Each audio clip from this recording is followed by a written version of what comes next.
كل حول من الأحوال متهم مولاي صل وسلم دائما أبدا على حبيبك خير الخلق كلهم قال اشرح لي صدري ويسر لي أمري واحلل عقدة من لساني يفقهوا قولي ربنا تقبل منا إنك أنت السميع العليم وتب علينا يا مولانا إنك أنت التواب الرحيم وصلى الله تعالى على خير خلقه محمد وآله وصحبه أجمعين.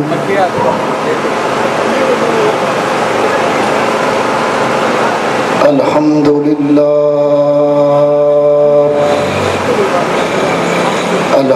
لله رب العالمين والعاقبة للمتقين والصلاة والسلام على رسول رب العالمين وعلى آله الطيبين الطاهرين وأصحابه المكرمين المعظمين. أما بعد فأعوذ بالله من الشيطان الرجيم. بسم الله الرحمن الرحيم.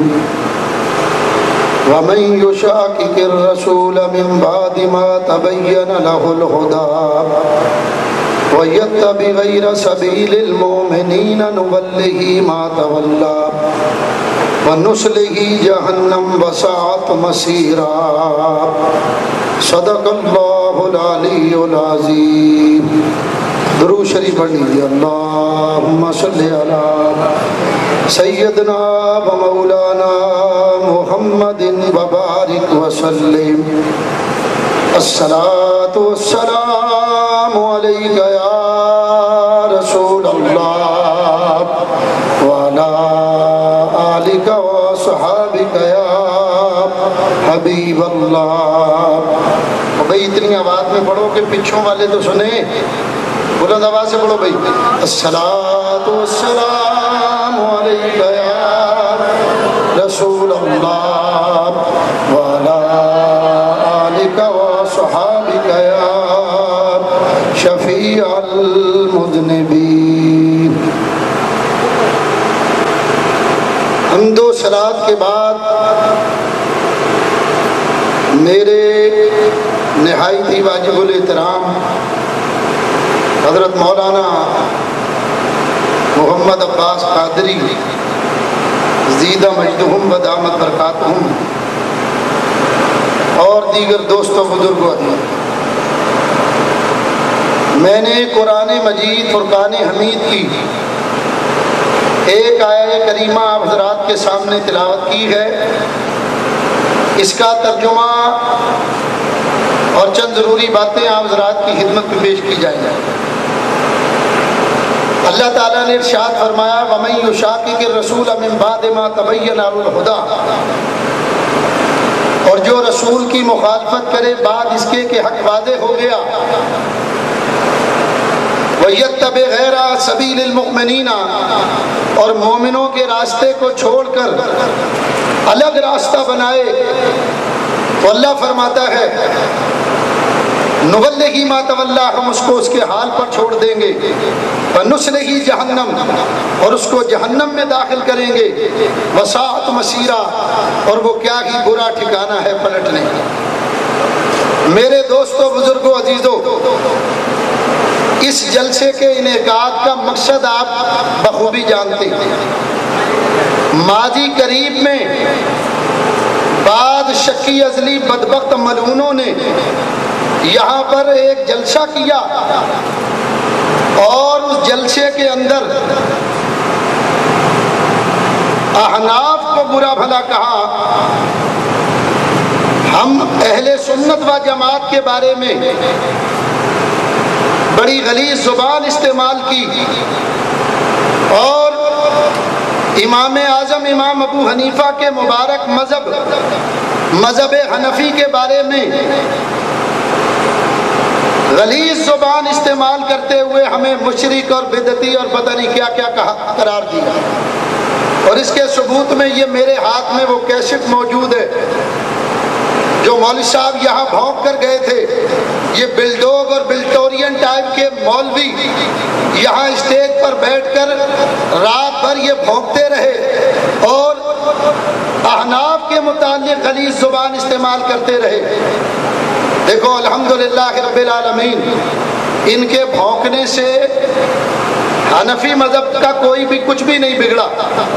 اس لیے کہ اصول یہ کہ کتے چاند کو دیکھ کر بھونکیں تو چاند نکلنا نہیں چھوڑ دیتا، کتے ہی بھونک بھونک کے تھک جاتے. اسی طریقے سے اگر کوئی سورج کی طرف تھوکنے لگے تو سورج کا کوئی نہیں کچھ نہیں بگڑتا، یہ تھوک اپنے ہی منہ پر آ کر گرتا ہے. تو الحمدللہ اہل سنت تو پہلے سے زیادہ روشن ہے. یہ بخاری کے پجاری یہ بتائیں کہ جو دعویٰ تم نے کیا تھا اس دعوے کو پورا کرنے کا وقت ہے. میں انتظامیہ کو بغیر کسی خوف و خطر کے یہ بتانا چاہتا ہوں کہ جس وقت یہ بلڈوگ ٹائپ کے مولوی یہاں بھونک رہے تھے اس وقت انتظامیہ کہاں پر تھی؟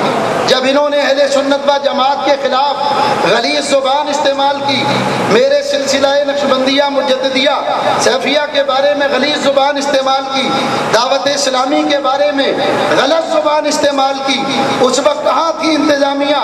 کیوں نے ان کو روکا تھا؟ آج الحمدللہ رب العالمین اہل سنت و جماعت کا اتنا سا خادم ہو کر میں انشاءاللہ العزیز جو ان کے دعوے تھے نا الحمدللہ اس کے بارے میں بات کروں گا. مولوی صاحب کی تقریر کو میں نے سنا، اس کے بارے میں صرف اتنا کہوں گا کہ تمہیں ذلیل ہونے کے لیے کشمیر سے بندہ بلانا تھا بھائی، وہ ہم کافی نہیں تھے ذلیل کرنے کے لیے، اور تمہارے کو کشمیر سے اور پنجاب سے بندہ بلانا پڑا ذلیل کا ہونے کے لیے. وہ کراچی میں بھی کوئی تمہیں مل سکتا تھا تمہارا اپنے ہی تمہیں ذلیل کرنے کے لیے. مولوی صاحب جس کانفرنس سے انہوں نے خطاب کیا تھا مولوی صاحب نے، اس کانفرنس کا نام تھا پیغام مصطفیٰ کانفرنس. کیا نام تھا؟ پیغام مصطفیٰ.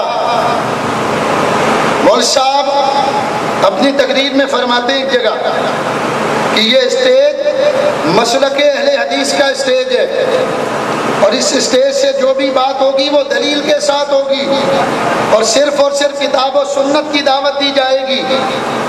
اور پھر کہتے ہیں کہ کسی بھی صاحب کو کوئی بھی اعتراض ہو وہ اس کی وضاحت طلب کر سکتا ہے، اس کو بتایا جائے گا کہ صحیح کیا ہے اور غلط کیا ہے، جائز کیا ہے اور ناجائز کیا ہے. یہ اسٹیج ایک ذمہ دار اسٹیج ہے. یہ مولوی صاحب کا دعویٰ تھا. ہم کہتے ہیں خدا جب دین لیتا ہے تو عقلیں چھین لیتا ہے. ایسے ہی بہکی بہکی باتیں آدمی کرتا، وہ بھائی اتنی پی کیوں لی تھی کہ تم سے ہوش میں رہنا مشکل ہو گیا. بات صرف اتنی سی ہے کہ دیکھو دعویٰ یہ ہے کہ یہاں جو بات بھی ہوگی وہ دلیل سے ہوگی. ان سے پوچھو لانتیو یہ پیغام مصطفیٰ کانفرنس کس دلیل کی بنیاد پر کی ہے بھائی؟ حضور نے کتنی بار یہ کانفرنس کی پیغام مصطفیٰ؟ صحابہ کرام نے کتنی بار یہ کانفرنس کی؟ حضور علیہ الصلوۃ والسلام مکہ مکرمہ کے اندر 13 سال رہے، 13 سال میں ایک مرتبہ بھی حضور نے پیغام مصطفیٰ کانفرنس نام سے کوئی جلسہ نہیں کیا. یہ بدعت ہے. حضور علیہ السلام مدینہ طیبہ آئے، 10 سال حضور علیہ السلام مدینہ طیبہ کے اندر رہے. اللہ کے نبی نے 10 سال میں ایک مرتبہ بھی اس نام سے پیغام مصطفیٰ کے نام سے کوئی جلسہ نہیں کیا. حضرت ابو بکر 2.5 سال خلیفہ رہے، 1 سال بھی یہ کانفرنس منعقد نہیں کی. حضرت عمر 10 سال خلیفہ رہے، حضرت عثمان 12 سال خلیفہ رہے، حضرت علی 4.5 سال خلیفہ رہے. ان میں سے کسی نے بھی یہ کانفرنس نہیں کی. ہمیں بتاؤ دلیل تمہاری یہ ہے، دعویٰ تمہارا یہ ہے کہ جو بات کی جائے گی دلیل سے، قرآن سے دلیل دو. قرآن میں کہاں لکھا ہوا کہ یہ کانفرنس کرنا جائز ہے؟ حدیث میں کہا اللہ کے رسول نے فرمایا کہ یہ کانفرنس کرنا جائز ہے؟ نہ خنجر اٹھے گا نہ تلوار ان سے، یہ بادو میرے آزمائے ہوئے ہیں. حضور والا جرت ہے تو بخاری سے پڑھیے، مسلم سے پڑھیے، نسائی سے پڑھو، ابن ماجہ سے پڑھو، ترمذی سے پڑھو، ابو داؤد سے پڑھو. ارے کوئی حدیث پڑھو ذرا کہ جس کے اندر حضور نے یہ فرمایا ہو کہ پیغام مصطفیٰ کانفرنس کرو. یہ بدعت ہے. انہوں نے بدعت کا ارتکاب کیا.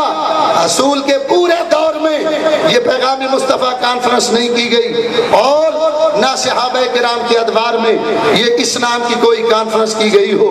ظالمو، ہم میلاد کا جلسہ کریں، سیرت کا جلسہ ہو، ہم پر یہ فتویٰ ہے کہ یہ شرک ہے، بدعت ہے، رسول سے ثابت نہیں، صحابہ کرام سے ثابت نہیں. تو لانتیو، تم نے جو پیغام مصطفیٰ کانفرنس کی یہ رسول سے کب ثابت ہے؟ یہ صحابہ سے کب ثابت ہے؟ اگر اصل ہو اپنے باپ کی تو حوالہ پیش کرو قرآن و حدیث سے کہ رسول نے کس جگہ فرمایا کہ تم میرے بعد ایک پیغام مصطفیٰ کانفرنس کرنا ہے. جرأت تو پڑھو ان کتابوں سے. آگے مول صاحب لکھتے ہیں کہ پیغمبر اللہ کے اور مخلوق کے درمیان ایک ذریعہ اور واسطہ ہوتا ہے. مول صاحب یہ فرماتے ہیں کیسٹ کے اندر بات اور عقیدہ ہمارا تھا، نکل مولوی صاحب کے زبان سے گیا. اللہ تعالیٰ ایسے ہی منوائے گا. آ گیا ہے راہ پر باتوں ہی باتوں میں، مان جائے گا ان قریب دو چار ملاقاتوں میں. یہ ایسے ہی مانیں گے، اللہ ایسے ہی ان کو ذلیل کرے گا. ان کے منہ سے اللہ تعالیٰ ان کی نکلی ہوئی بات سے ان کو ذلیل کرے گا. یہ لکھتے ہیں کہ یہ کہتے ہیں کیسٹ کے اندر موجود ہے کہ پیغمبر مخلوق اور اللہ کے درمیان ذریعہ اور واسطہ ہوتا ہے. لانتیو، ہم بھی تو یہی کہتے ہیں کہ حضور علیہ السلام واسطہ اور وسیلہ ہیں مخلوق اور خالق کے درمیان. یہ بات ہم کہیں تو مشرک، تم کہے تو توحید. تو شریعت تمہارے باپ کی ہے کہ جس کو چاہو مشرک بناؤ، جس کو چاہو بدعتی بناؤ. میرے دوستو، بزرگو، عزیزو، پھر آگے کیا کہتے ہیں؟ آگے کہتے ہیں قرآن و حدیث یہ دو چیزیں ہمارے لیے ہیں، اطیع اللہ و اطیع الرسول. اللہ کی اطاعت اور اس کے پیغمبر کی اطاعت، دو چیزیں ہمارے لیے. تیسری چیز اللہ نے کہیں بھی بیان نہیں کی، نہ قرآن کے اندر نہ حدیث کے اندر. آپ کیسے سنیں، مول صاحب آیت پڑھتے پڑھتے رک گئے، پوری آیت ہی نہیں پڑھی. یہ آیت پوری پڑھو، اطیع اللہ و اطیع الرسول. یہ آیت اتنی نہیں ہے، آگے پڑھو. اللہ فرماتا اطیع اللہ و اطیع الرسول واولی الامر منکم. اطاعت کرو اللہ کی اور اس کے رسول کی، اور جو تم میں امر والے علماء ہیں ان کی اطاعت پر بیٹھ. ظالموں، پوری آیت پڑھتے تو تمہاری ڈھول کا پول نہ کھل جاتا. یا پوری آیت اسی لیے نہیں پڑھی. اس آیت پر مولوی صاحب نے الفی لگا لیا منہ میں، یہاں خاموش، اس سے آگے پڑھتے ہی نہیں، جیسے اس سے آگے آیت ہی کوئی نہ ہو. اللہ واضح طور پر قرآن میں فرماتا ہے اطیعوا اللہ و اطیعوا الرسول واولی الامر منکم. اطاعت کرو اللہ کی اور اس کے رسول کی، اور جو تم میں امر والے ہیں. میرے دوستو، بزرگو، ایک نہیں دو نہیں، 1400 سال میں جتنے مفسرین گزرے ہیں، ارے سب کو بڑھ کر دیکھو اولی الامر کے تحت انہوں نے کیا لکھا ہے. ماننا پڑے گا کہ یہاں اللہ تعالیٰ نے علماء کی اطاعت کا بھی ذمہ داری فرمائی کہ علماء کی بھی اطاعت کرو. میرے دوستو، بزرگو، عزیزو، کیا کہتے ہیں؟ کہتے ہیں ہم تو صرف اللہ کو مانتے ہیں اور اللہ کے رسول کو مانتے ہیں، اس کے علاوہ ہم تیسری کسی بات کو نہیں مانتے. یہ اللہ کو کیسا مانتے ہیں؟ آؤ میں ذرا بتاؤں یہ اللہ کو کس طرح مانتے ہیں. حوالہ نوٹ کرو، وہ لانتی یقیناً نوٹ کر رہے ہوں گے. نوٹ کرو حوالہ، جس کا دل چاہے حوالہ نوٹ کرو. اللہ کے بارے میں کیا عقیدہ رکھتے ہیں؟ سنو.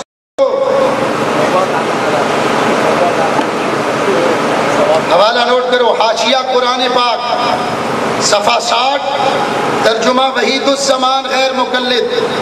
وحید الزمان صاحب لکھتے ہیں وسع کرسی السماوات والارض کے تحت انہوں نے لکھا جب وہ اللہ کرسی پر بیٹھتا ہے تو کرسی 4 انگل بھی بڑی نہیں رہتی اور اس کے بوجھ سے چر چر کرتی ہے.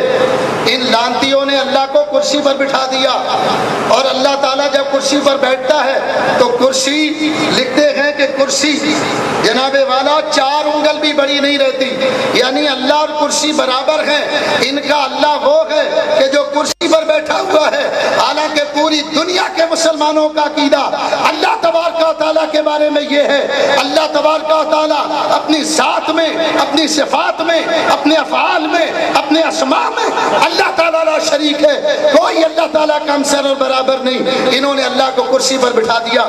دیکھو میں صوفے پر بیٹھا ہوا ہوں، صوفے نے مجھے 3 طرف سے اپنے گھیرے میں لیا ہوا ہے، دائیں بائیں اور پیچھے ان کا خدا کرسی پر بیٹھا ہے۔ سوچو اگر اللہ کرسی پر بیٹھا ہوا ہو تو اس کا مطلب یہ کہ کرسی بڑی ہے اور اللہ چھوٹا ہے۔ آج پتا چلا کہ وہابیوں کا خدا، ان کا اللہ چھوٹا اور اس کی کرسی بڑی ہے، حالانکہ دن میں 5 مرتبہ اذان میں تم پڑھتے ہو، کیا پڑھتے ہو اذان کے اندر؟ اللہ اکبر، اللہ سب سے بڑا ہے، اللہ اکبر، اللہ سب سے بڑا ہے۔ یہ اللہ کے بارے میں ان کا عقیدہ۔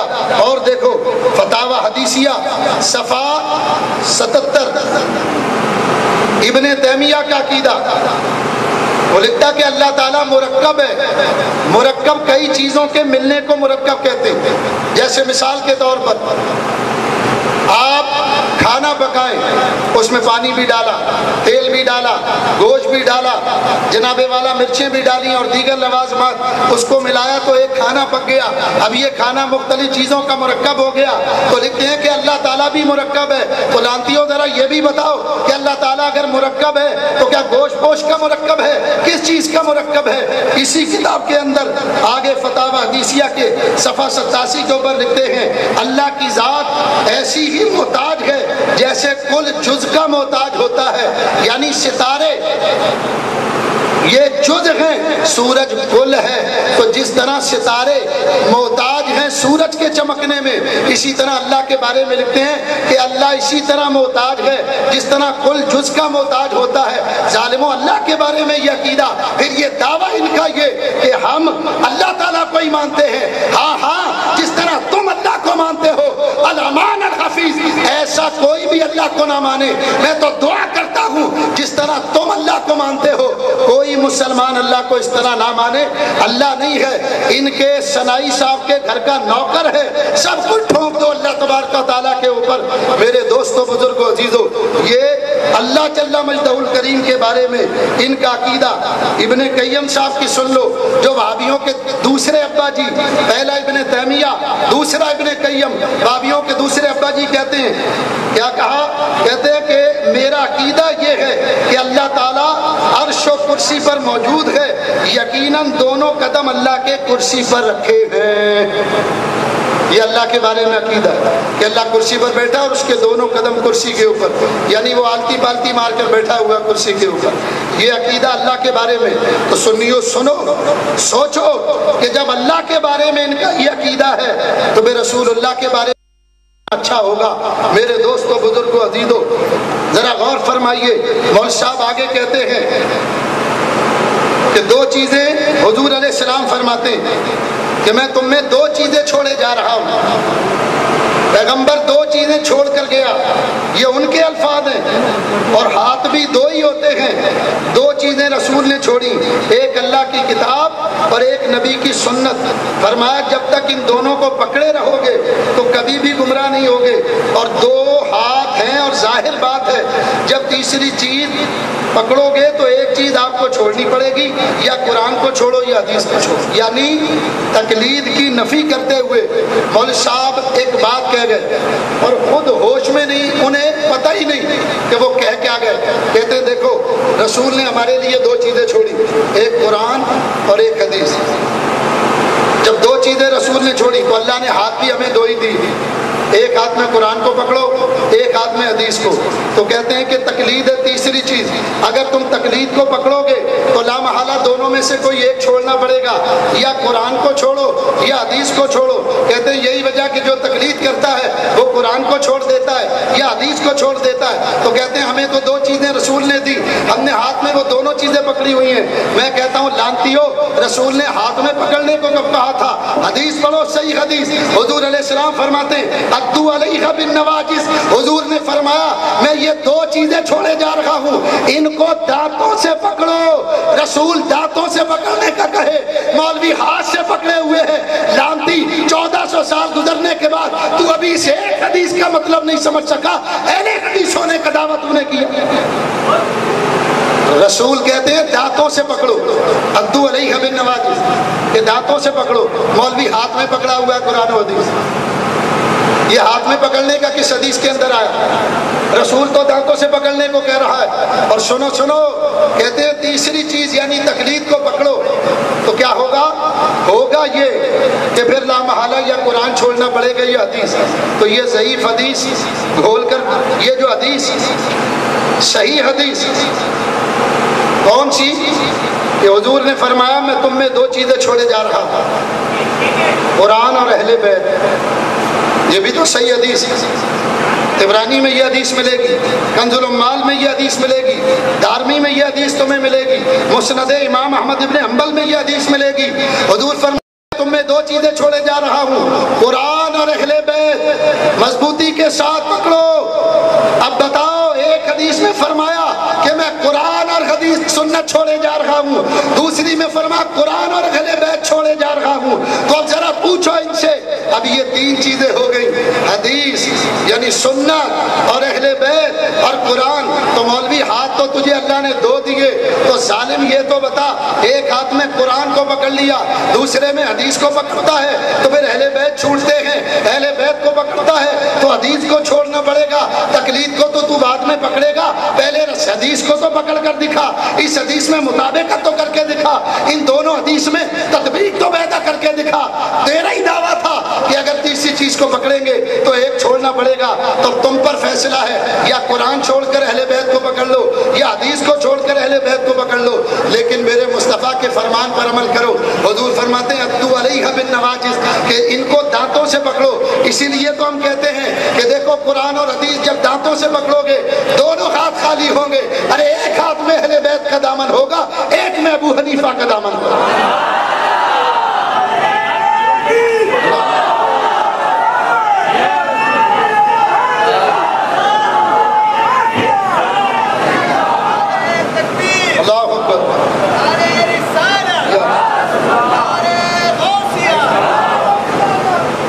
کہتے بھائی جس نے دین میں اپنی مرضی، اپنی فکر کو، اپنی مرضی کے امام کو داخل کیا ہے، یا تو انہوں نے قرآن کو چھوڑ دیا ہے یا حدیث کو.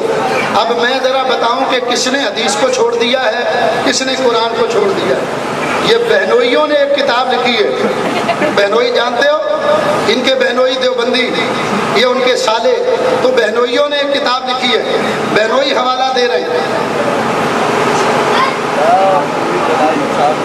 میرے دوستوں بزرگ، اس لیے میں کہتا ہوں کہ اتنی نہ پیا کرو کہ گھر جانا ہی مشکل ہو جائے، چار آدمی سنبھال کر لے جائیں.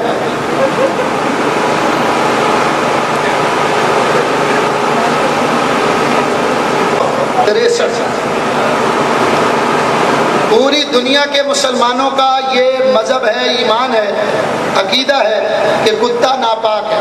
بولو کتا ناپاک ہے. اس کے لیے اب حدیث سن لو. صحیح مسلم جلد اول صفحہ 137. حضرت ابو ہریرہ فرماتے ہیں رسول اللہ صلی اللہ علیہ وسلم نے فرمایا جب کتا تم میں سے کسی کے برتن میں منہ ڈال دے تو اسے چاہیے کہ وہ اسے بہا کر 7 مرتبہ دھو لے. ایک حدیث. دوسری حدیث پاک یہ ابو داؤد جلد اول صفحہ 10 کے اوپر، صحیح مسلم جلد اول صفحہ 137 پر. یہ بھی حضرت سیدنا ابو ہریرہ رضی اللہ تعالیٰ عنہ سے مروی ہے. حضور نے فرمایا تمہارے برتن کی پاکی جبکہ کتا اس میں منہ ڈال دے یہ ہے کہ اسے 7 مرتبہ دھو، پہلی مرتبہ مٹی سے مانجو. حدیث نمبر 3 اسی مسئلے کے اوپر، دار قطنی جلد اول صفحہ 66. میرے دوستوں بزرگوں عزیزوں، حضرت ابو ہریرہ اس کے راوی ہیں. حضرت ابو ہریرہ فرماتے ہیں کہ جب کتا برتن میں منہ ڈال دے تو اس کا پانی گرا کر 3 دفعہ اسے دھو. دارقطنی جلد اول صفحہ 65 کے اوپر حدیث پاک. یہ بھی حضرت ابو ہریرہ سے مروی روایت. فرماتے ہیں کہ نبی پاک علیہ السلام نے فرمایا کہ کتا برتن میں جب منہ ڈال دے تو برتن کو 3 یا 5 یا 7 دفعہ دھویا جائے. یہ میں نے 4 حدیثیں اس مسئلے کے اوپر پیش کی ہیں. اب ذرا دیکھو، دعویٰ یہ ہے کہ ہم قرآن و حدیث کو مانتے ہیں. اب ذرا اس مسئلے کے اندر حضور والا گھر کے حوالے دیکھو. ان کے ایک مولوی صاحب ہیں جن کا نام ہے نواب صدیق حسن خان صاحب بھوپالی، جن کو یہ سید کہتے ہیں. لطیفہ سنا رہا ہوں آپ کو، یہ سید بھی ہیں اور خان صاحب بھی ہیں. قاری سید دیکھے ہوں گے، نقوی سید دیکھے ہوں گے، تقوی سید دیکھے ہوں گے، گیلانی سید دیکھے ہوں گے، لانتیوں یہ خان کب سے سید بننے لگے؟ اور جھوٹ بولنے کے لیے بھی سلیقہ درکار ہے۔ اب اس کی اماں سے پوچھو کہ خان صاحب گھر آئے تھے یا ابا یا سید صاحب آئے تھے، یہ فیصلہ اس کی ماں کرے گی۔ دیکھو یہ میرے ہاتھ میں کتاب ہے، کتاب التعویذات کے نام سے۔ ہم اہل سنت و جماعت اگر تعویذات لکھ کر دیں تو کہتے ہیں شرک ہے، بدعت ہے، حرام ہے۔ یہی ان کے خان عرف سید یہ کتاب لکھتے ہیں کتاب التعویذات کے نام سے۔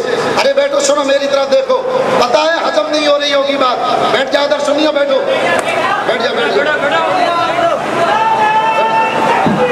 دیکھو میں بتا رہا تھا کہ ہم تعویذ دیں لکھ کر تو کہتے ہیں یہ شرک کرتے ہیں، بدعت کرتے ہیں، شریعت میں منع ہے۔ یہ ان کے مولوی صاحب خان صاحب عرف سید انہوں نے پوری کتاب لکھی ہے کتاب التعویذات کے نام سے۔ اس کے کرتوت تو میں بعد میں بتاؤں گا انشاءاللہ العزیز، صرف دکھانا یہ ہے۔ یہ دیکھو اس پہ انہوں نے کیا لکھا ہے، عمدۃ المفسرین، زبدۃ المحدثین، نواب سید محمد صدیق الحسن خان۔ یہ خان بھی ہے سید بھی ہے۔ اب اماں فیصلہ کریں گی ان کی خان صاحب گھر آئے تھے یا سید صاحب آئے تھے، بتانا صرف یہ ہے۔ وہ نواب صدیق حسن خان صاحب بھوپالی اپنی کتاب کس کتاب کے اندر لکھتے ہیں، نواب صاحب اپنی کتاب بدر الاحلہ صفحہ 16 کے اوپر لکھتے ہیں، یعنی کتے کے منہ ڈالنے والی حدیث پورے کتے اس کے خون، بال اور پسینے کے ناپاک ہونے پر دلالت نہیں کرتی، بلکہ یہ حکم تو صرف اس کے منہ ڈالنے کے خاص ہے۔ یعنی کتا اگر منہ ڈالے برتن میں تو ناپاک ہے، پورا کتا گر جائے تو پاک ہے۔ لطیفہ دیکھیے۔ پھر ان کے دوسرے مول صاحب نواب وحید الزمان صاحب اپنی کتاب نزل الابرار جلد اول صفحہ 49-50 پر لکھتے ہیں، لوگوں نے کتے، خنزیر اور ان کے جھوٹے کے متعلق اختلاف کیا ہے، زیادہ راجح بات یہ ہے کہ ان کا جھوٹا پاک ہے جیسا کہ گزر چکا، اور ایسے ہی لوگوں نے کتے کے پیشاب یا پاخانے کے متعلق اختلاف کیا ہے۔ حق بات یہ کہ ان کے ناپاک ہونے پر کوئی دلیل نہیں ہے، تو پھر کتوں کو پکڑ کر پاخانہ لیپ کیوں نہیں لیتے منہ؟ بھائی تمہارے نزدیک پاک ہے، اب بتاؤ ذرا کہ یہ کون عمل کر رہا ہے، بتاؤ حدیث پر یہ یا ہم؟ سنو بھائی دوسرا مسئلہ میں بتا رہا ہوں نا، مسئلہ ہضم نہیں ہو رہا۔ پوری دنیا کے مسلمانوں کا یہ عقیدہ کہ جب ہم وضو کریں گے اگر امامہ باندھا ہوگا، امامہ اتار کر سر پر مسح کریں گے، بولو ٹھیک ہے یا نہیں؟ یہی پوری دنیا کے مسلمانوں کا عقیدہ۔ لیکن دیکھو مولوی صاحب کیا لکھتے ہیں اس کے بارے میں، پہلے حدیث اس کے بعد ان کا اپنا مسلک۔ اللہ تعالیٰ قرآن پاک میں فرماتا ہے، یا ایھا الذین آمنوا اذا قمتم الی الصلاۃ فاغسلوا وجوہکم وایدیکم الی المرافق وامسحوا برؤوسکم وارجلکم الی الکعبین۔ اے ایمان والو، جب تم نماز کے لیے اٹھنے لگو تو اپنے چہروں کو دھو اور اپنے ہاتھوں کو کونیوں سمیت دھو اور اپنے سر پر مسح کرو اور اپنے پیروں کو بھی ٹخنے سمیت دھو۔ یہ قرآن کا حکم ہے کہ سر کا مسح کیا جائے گا۔ اب یہ حدیث، اسی مسئلے پر حدیث ابو داؤد شریف جلد اول صفحہ 19، حضرت انس بن مالک راوی ہیں۔ حضرت انس فرماتے ہیں میں نے رسول اللہ صلی اللہ علیہ وسلم کو فرماتے ہوئے دیکھا، آپ کے سر مبارک پر قطری پگڑی تھی، آپ نے پگڑی کے نیچے سے ہاتھ ڈال کر سر کے اگلے حصے پر مسح فرمایا اور پگڑی کو کھولا نہیں۔ دوسری حدیث پاک، یہ حدیث پاک کتاب الام کے اندر موجود ہے، جلد اول ہے، صفحہ 26 ہے۔ حضرت عطا ابن رباح سے مروی ہے کہ رسول اللہ صلی اللہ علیہ وسلم نے فرمایا کہ آپ نے وضو کیا تو اپنی پگڑی کو سر سے اوپر کیا اور سر کے اگلے حصے پر مسح فرمایا۔ یہ حضرت عطا نے فرمایا، عطا فرماتے ہیں کہ آپ نے اپنی ناصیہ پر مسح فرمایا۔ اس حدیث سے بھی یہ مسئلہ پتہ چلا کہ جب ہم وضو کریں گے اگر پگڑی باندھی ہو تو پگڑی اتار لیں گے، اس کے اوپر سر پر مسح کریں گے، اس کے بعد پگڑی رکھیں گے۔ یہ حدیث شریف، اب اس بارے میں حضور والا ذرا ان کا مسلک بھی دیکھ لیجئے، ان کا عقیدہ بھی دیکھ لیجئے کہ یہ کتاب کا نام ہے روضۃ الندیہ جلد اول صفحہ 39۔ نواب صدیق حسن خان صاحب سید وہ یہ لکھتے ہیں کہ تنہا پگڑی پر بھی مسا صحیح ہے، یعنی پگڑی پر مسا کیا جائے۔ ان کے ایک مولوی صاحب ہیں عبداللہ روبڑی صاحب، فتاوی اہل حدیث جلد اول صفحہ 275 لکھتے ہیں صرف پگڑی پر بھی مسا کافی ہے۔ نواب وحید الزمان غیر مقلد نزل الابرار جلد اول صفحہ 7 لکھتے ہیں نمازوں کو اکٹھا پڑھنا، موزوں پر مسا کرنا اور پگڑی اور جرابوں پر مسا کرنا ہمارے نزدیک جائز ہے۔ بتاؤ حدیث پر کون عمل کر رہا ہے، پوری امت یا یہ؟ میرے دوستو بزرگوں عزیزو، پاؤں کا دھونا پوری دنیا کے مسلمانوں کا یہ مسلک اور عقیدہ ہے، سوائے شیعوں کے علاوہ پوری دنیا کے مسلمانوں کا یہ مسلک کہ جب ہم وضو کریں گے تو وضو میں ہاتھ دھوئیں گے، چہرہ دھوئیں گے، سر کا مسا کریں گے اور ٹخنوں سمیت پاؤں کو دھوئیں گے۔ اس کے بارے میں میرے دوستو بزرگوں عزیزو قرآن و حدیث بھی یہی عقیدہ بیان کر رہے ہیں۔ ہمارے لیے حق بھی یہ ہے کہ ہم قرآن و حدیث کے اس عقیدے کے مطابق اپنی زندگی کو گزاریں، اس کے مطابق عقیدہ رکھیں۔ میرے دوستو بزرگوں عزیزو اب ذرا غور فرمائیے، میں جو بات کرنے لگا ہوں اس کو توجہ کے ساتھ ذرا سنو۔ حدیث شریف پہلے تو یہی قرآن مجید کی آیت، اللہ تعالیٰ قرآن میں فرماتا ہے، جو آیت میں نے پہلے مسئلے میں پڑھی کہ اللہ قرآن میں فرماتا ہے کہ تم وضو کرو تو وضو کے اندر ہاتھ دو، چہرہ دو، سر کا مسا کرو، پاؤں دھو۔ دوسری حدیث پاک، یہ جو آیت ہوئی اس کے بعد جو حدیث پاک میں پیش کرنے لگا ہوں، اس حدیث پاک کو صحیح مسلم میں امام مسلم نے جلد اول صفحہ 125 پر نقل کیا۔ حضرت عبداللہ ابن عمر راوی ہیں، فرماتے ہیں نبی کریم علیہ السلام ایک سفر میں جو ہم نے آپ کے ساتھ کیا تھا، آپ ہم سے پیچھے رہ گئے، پھر آپ نے ہم کو پا لیا، اسی اثنا میں عصر کا وقت ہو گیا، ہم اپنے پاؤں پر مسا کرنے لگے، آپ نے پکار کر فرمایا ایڑیوں کے لیے ہلاکت ہے آگ سے۔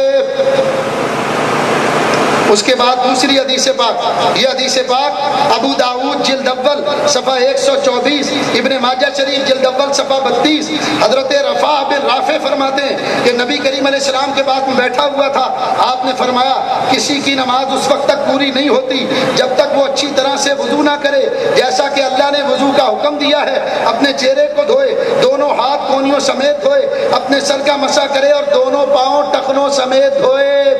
یہ پوری امت کا مسئلہ ہے، امت حدیث پر عمل کرتی ہے۔ اب آئیے جو دعوے دار ہیں حدیث کے، ذرا ان کا مسئلہ بھی اس بارے میں دیکھ لیجئے۔ میرے دوستو بزرگوں عزیزو، کتاب فتاوی ستاریہ جلد دوسری صفحہ 19 مفتی عبدالستار صاحب فرماتے ہیں الغرض ہر وضو کرنے والے کو وضو کے شروع میں بسم اللہ یا بسم اللہ والحمدللہ کہ ضرور کہنا چاہیے۔ اگر ابتدا وضو میں بھول جائے تو اثناء وضو میں بسم اللہ اول و آخر کہہ لے، ورنہ وضو نہ ہوگا، اور جس نے وضو نہیں کیا اس کی نماز نہیں ہوگی۔ اور پھر کہتے ہیں کہ اگر کوئی وضو میں پاؤں نہ دھوئے بلکہ مسا کر لے تو جائز ہے۔ میرے دوستو بزرگوں عزیزو، اسی مسئلے کے اوپر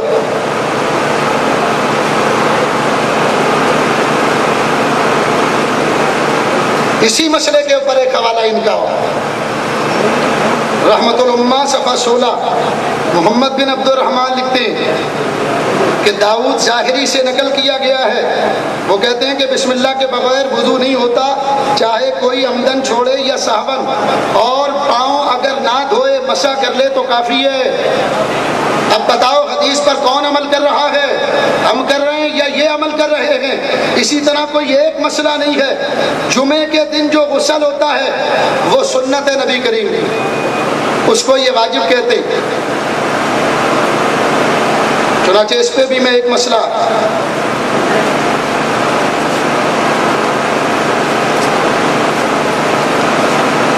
سنو، جمعے کے دن غسل جو ہے وہ نبی کریم کی سنت، یہ حدیث پاک ترمذی میں، اور امام ترمذی لکھتے ہیں ھذا حدیث حسن صحیح جلد اول صفحہ 116۔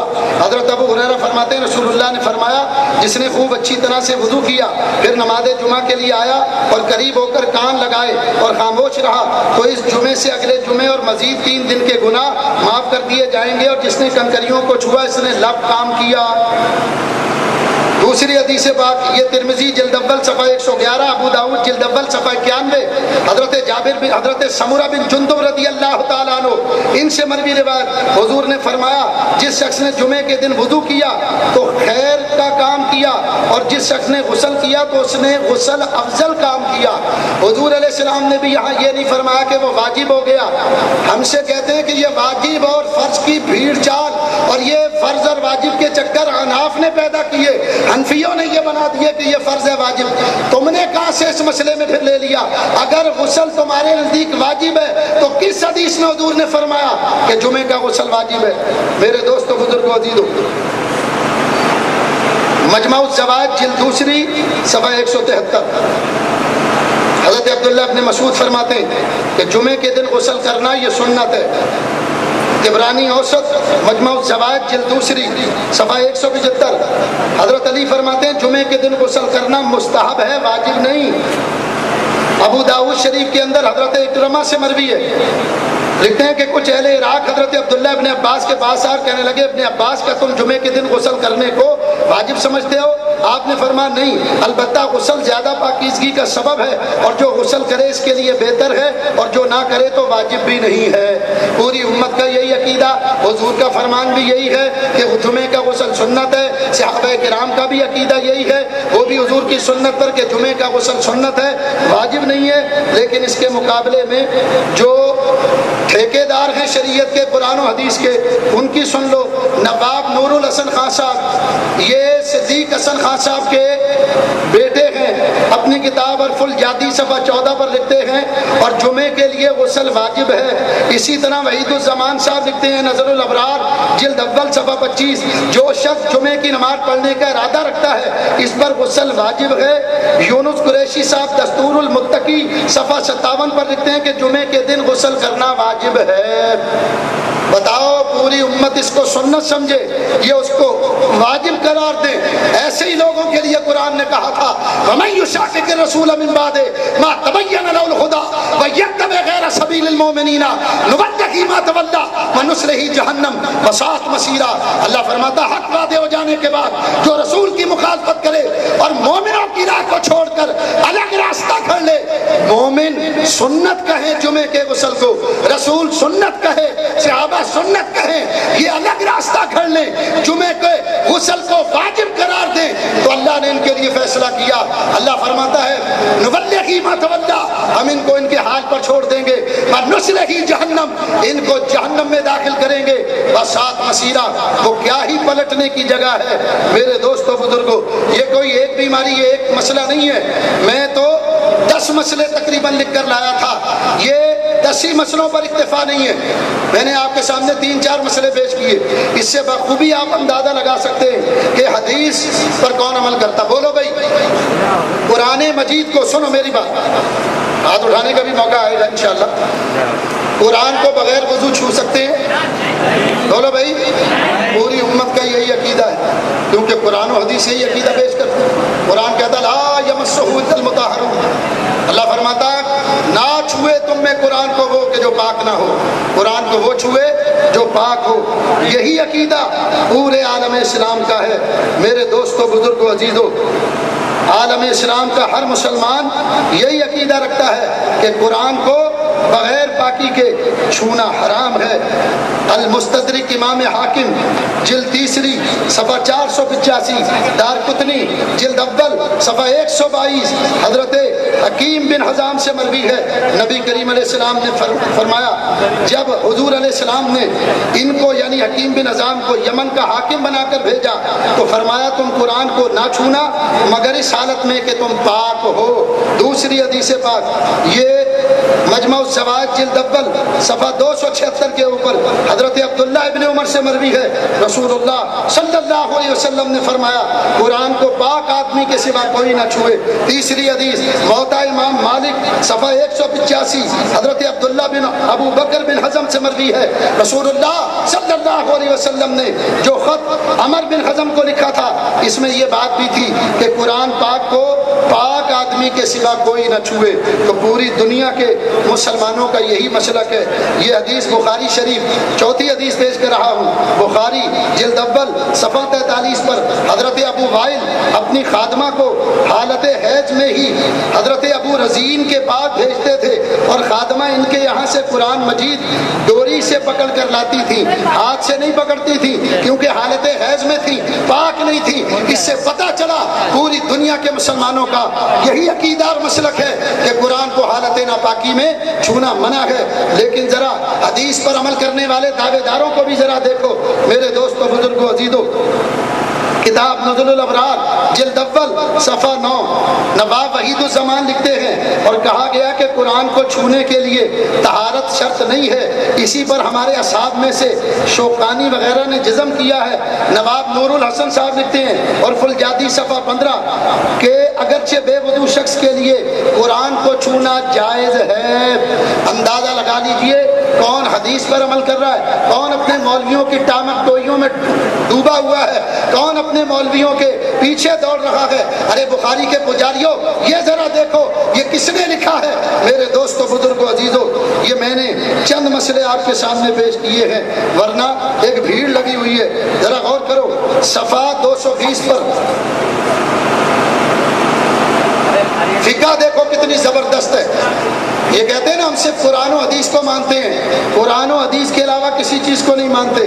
یہ میرے دوستو، بزرگو، عزیزو، مولوی صاحب کون ہیں؟ مولوی وحید الزمان صاحب یہ لکھتے ہیں بقول ان کے کہ یہ نبی پاک علیہ السلام کی فقہ کو پیش کر رہے ہیں۔ فقہ حضور کی کیا ہے؟ نزل الابرار جلد اول صفحہ 24 لکھتے ہیں اگر کسی شخص نے اپنا وضو تناسل اپنے پیچھے حصے میں داخل کیا تو اس پر غسل واجب نہیں ہوگا مگر یہ کہ انزال ہو جائے۔ سمجھ میں آ رہی ہے؟ یہ حضور کی فقہ بیان کر رہے ہیں۔ لا حول ولا قوت۔ اسی کتاب میں نزل الابرار جلد اول صفحہ 24 کے اوپر اگر کسی نے اپنا وضو تناسل پٹی میں لپیٹ کر عورت کی شرمگاہ میں داخل کیا تو اس صورت میں اگر صحبت کا مزہ پایا ہے تو غسل کرے گا ورنہ نہیں کرے گا۔ حضور والا اس کا تو مطلب یہ ہوا کہ یہ سلسلہ، جبھی تو میں کہوں کپڑا مہنگا کیوں ہو رہا، جس کو دیکھو لپیٹ کر لگا ہوا ہے۔ یہی کتاب نزل الابرار جلد اول صفحہ 24 لکھتے ہیں اگر کسی نے کنواری لڑکی سے صحبت کی اور لڑکی کا پردہ بکارت زائل نہ ہوا تو غسل واجب نہیں ہوگا اگرچہ وہ لڑکی حاملہ ہو جائے۔ اس کے بارے میں لکھتے ہیں کہ یہ رسول اللہ کی فقہ ہے کہ اعلی تناسل کو موڑ کے پیچھے لے لو، یہ حضور کی فقہ ہے۔ خدا لعنت ہو ایسے لوگوں کے اوپر جو اس کو رسول کی طرف نسبت کرتے ہیں۔ میرے دوستو، بزرگو، عزیزو، یہ تو ہو گیا حضور والا ان کے اس دعوے کا جواب کہ جو ان کا دعویٰ ہے کہ ہم صرف قرآن و حدیث کو مانتے ہیں، قرآن و حدیث کے علاوہ ہٹ کر ہم کسی چیز کو نہیں مانتے۔ میرے دوستو، بزرگو، عزیزو، کہتے ہیں کسی کو مشکل کشا ہم نہیں مانتے، کسی کو دستگیر نہیں مانتے، کسی کو داتا نہیں مانتے، کسی کے آگے ہاتھ باندھنے کو شرک سمجھتے ہیں، کسی کو داتا ماننا شرک سمجھتے ہیں۔ ارے بھائی تیرے سمجھنے سے کیا ہوتا ہے؟ تو کیا سمجھتا ہے یہ تو حوالہ بتا رہا ہے کہ تو کیا سمجھتا ہے۔ کہتے ہیں کہ ہم کسی سے مدد مانگنے کو شرک قرار دیتے ہیں۔ حضور والا یہ میرے ہاتھ میں کتاب ہے ہدیۃ المہدی، یہ نواب وحید الزمان صاحب غیر مقلد ان کی لکھی ہوئی کتاب ہے یہ ہدیۃ المہدی۔ ذرا میرے دوستو، بزرگو، اس میں یہ کیا لکھ رہے ہیں، مدد سے متعلق کیا لکھتے ہیں، اس کے اندر یہ اللہ کے برگزیدہ بندوں سے مدد سے متعلق کیا لکھ رہے ہیں یہ میں دکھاؤں گا۔ پہلے ذرا یہ کتاب دیکھ لو، ہدیۃ المہدی۔ ہدیۃ المہدی نواب وحید الزمان صاحب نے لکھی۔ سنو بھائی، اس کتاب کے صفحہ 55 اور 56 کے اوپر لکھتے ہیں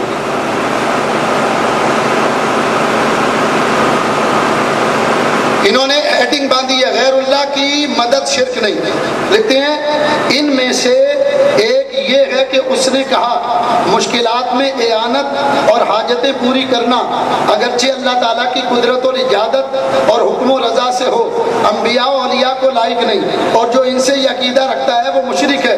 یہ کلام نادرست ہے، کیونکہ فرشتے اللہ تعالیٰ کے حکم و قضا اور ارادہ اور اختیار سے لوگوں کی مدد کرتے ہیں، نہ کہ اپنی قدرت اور اختیار سے، اور لوگ بھی ایک دوسرے کی مدد کرتے ہیں۔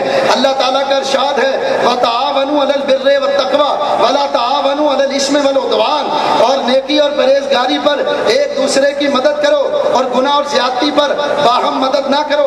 پھر اللہ تعالیٰ فرماتا ہے وَإِنِ اسْتَنصَرُوكُمْ فِي الدِّينِ فَعَلَيْكُمُ النَّصْرُ، اور اگر وہ دین میں تم سے مدد چاہیں تو تم پر مدد دینا واجب ہے۔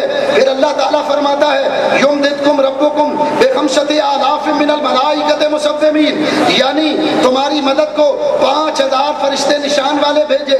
ذوالقرنین نے کہا فَآیُنِنِی بِقُوَّۃٍ، یعنی تو قوت کے ساتھ میری مدد کر۔ اور ابدال کے بارے میں حدیث ہے کہ حضور نے فرمایا اس امت میں 30 ابدال ہیں جن کے ساتھ زمین قائم ہے، ان کے ساتھ بارش ہوتی ہے اور ان کے ساتھ مدد دی جاتی ہے۔ اور حضرت حسان کی حدیث میں ہے اللہم ایدہ بروح القدس، یعنی اس کی روح القدس سے مدد فرما۔ اور حدیث میں آیا ہے یعنی جب تم میں سے کوئی شخص راہ چلتے ہوئے بھول جائے تو ندا کرے اے اللہ کے بندوں میری مدد کرو۔ یہ وحید الزمان صاحب پورا باب باندھتے ہیں، وہ لکھتے ہیں کہ غیر اللہ سے مدد مانگنا یہ ہرگز ہرگز شرک نہیں ہے۔ اگر یہ عقیدہ رکھا جائے کہ اللہ کے برگزیدہ بندے اللہ کی ادا سے مدد کرتے ہیں، اللہ نے انہیں مدد کرنے کی قدرت دی، اللہ نے انہیں مدد کرنے کی طاقت دی، تو وہ کہتے ہیں کہ یہ مدد مانگنا جائز ہے۔ اب فتویٰ لگاؤ نواب وحید الزمان غیر مقلد پہ، کہتے ہیں وہ وہابی تھوڑی تھا، پھر کیا تھا بھائی؟ وہ تو شیعہ تھا۔ اس کو گڑ کی طرح چاٹتے رہے، جیسے گڑ پہ چینٹے لگ جائیں نا، اس کو چاٹتے رہے ساری زندگی۔ اور جب اس نے ان کی پول کھولنی شروع کی تو کہتے نہیں وہ تو شیعہ تھا، وہ اہل حدیث نہیں تھا۔ حضور والا یہ بھی آگے آئے گا کہ وہ کیا تھا، اس کے بارے میں آپ کے خود علماء کیا لکھتے آئے ہیں، یہ بھی انشاءاللہ آگے آئے گا۔ آگے پھر یہ باب باندھتے ہیں ارواح انبیاء سے مانگنا شرک نہیں۔ تو بے شک ارواح انبیاء و صلحاء کے حق میں اس طرح کا عقیدہ رکھنے سے اللہ تعالیٰ کے ساتھ شرک لازم نہیں آتا، بلکہ یہ تو ملائکہ یا زندوں کے ساتھ شرکت ہوگی۔ اور یہ شرک اکبر کہاں ہے؟ رہا یہ عمل کہ یہ عقیدہ غلط یا خطا یا بدعت ہے تو یہ دوسری بات ہے۔ اور ہم نے پہلے بیان کیا کہ شرک کے باب میں زندوں اور مردوں کے درمیان فرق کرنا یہ باطل ہے، اور جبکہ احیاء و اموات یہاں تک کہ ملائکہ بھی غیر اللہ ہونے میں برابر ہیں، لہذا ان سے مدد مانگنے میں کوئی حرج نہیں ہے۔ میرے دوستو بزرگو عزیزو، یہ ان کے گھر کا بھیدی ہے جو لنکا ڈھا رہا ہے۔ میرے دوستو آگے یہ کیا لکھتے ہیں؟ یہ لکھتے ہیں کہ لاہور میں ایک گھوڑے شاہ کا دربار، یہ واقعہ انہوں نے بیان کیا تھا۔ اور پھر آگے لکھتے ہیں کہ گھوڑے اور شاہ کی کوئی بات بنتی ہے؟ سید کے لفظ انہوں نے سنیوں نے غلط استعمال کیا۔ روئے زمین پر جتنا ظلم سیدوں پر ہوا، لکھتے ہیں کسی پر نہیں ہوا۔ ظالموں اپنا چہرہ نظر آ رہا ہے شیشے کے اندر، بات صرف اتنی سی ہے، ہمیں کہتے ہیں ہم نے سیدوں کا غلط استعمال کیا، ہم نے غلط استعمال کیا، یا نواب صدیق حسن خان بھوپالی کو جو خان تھا بیچارہ، اس کو پتا بھی نہیں کہ اس کے ماننے والے اس کے ساتھ کتنا بڑا ظلم کریں گے، اس کو سید بنا کر پیش کریں گے۔ یہ ظلم ہم نے کیا تھا یا ظلم تم نے کیا؟ اور پھر ذرا یہ تو بتاؤ، میدان کربلا میں سیدہ کا لال شہید ہوا تھا، رسول کے خاندان کے 72 افراد شہید ہوئے تھے، اس شہید کرنے والے کا نام یزید، تو اس یزید کو امیر المومنین میں کہتا ہوں یا تم کہتے ہو؟ اس یزید کو جنتی میں کہتا ہوں یا تم کہتے ہو؟ ارے سید کے قاتل کو امیر المومنین کون کہتا ہے؟ سید کے قاتل کو بخشا ہوا کون کہتا ہے؟ سید کے قاتل کو جنتی کون کہتا ہے؟ سید کے قاصد کو اس قاتل کو قسطنطنیہ کے جہاد میں شریک ہونے والا کون مانتا ہے؟ اپنا چہرہ آپ آئینے میں نظر آ رہا ہے، ہم پر الزام ہے کہ ہم سیدوں کو کے ساتھ ظلم کرتے ہیں۔ حضور والا ذرا اپنے گھر کی خبر لیجئے، کون یزید کو امیر المومنین مانتا ہے؟ کس نے یزید کو امیر المومنین لکھا ہے؟ کون یزید کو جنتی کہتا ہے؟ کس نے امام حسین کے بارے میں کہا تھا کہ معاذ اللہ امام حسین باغی اور فسادی ہیں، معاذ اللہ امام حسین جہنمی ہیں؟ کس نے یہ کہا تھا کہ امام حسین کو اگر یزید قتل نہ کرتا تو یزید خروج علی الامام کا وبال اپنی گردن پر لے کر جہنم میں داخل ہوتا؟ امام کو جہنمی کہنے والا کون ہے؟ امام کو باغی کہنے والا کون ہے؟ کیا امام حسین سید نہیں ہے؟ میرا حسین تو وہ سید ہے جس کے بارے میں میرے مصطفیٰ نے فرمایا ان الحسن والحسین سیدا شباب اہل الجنہ، حسن حسین جنت کے نوجوانوں کے سردار ہیں۔ تو ہم پر الزام کہ ہم سیدوں کے ساتھ ظلم کرتے ہیں۔ ظالموں اپنے بارے میں دیکھو کہ کون ظلم کر رہا ہے۔ میرے دوستوں بزرگوں عزیزوں، اس کے بعد مولوی صاحب نے اپنی تقریر میں کہا،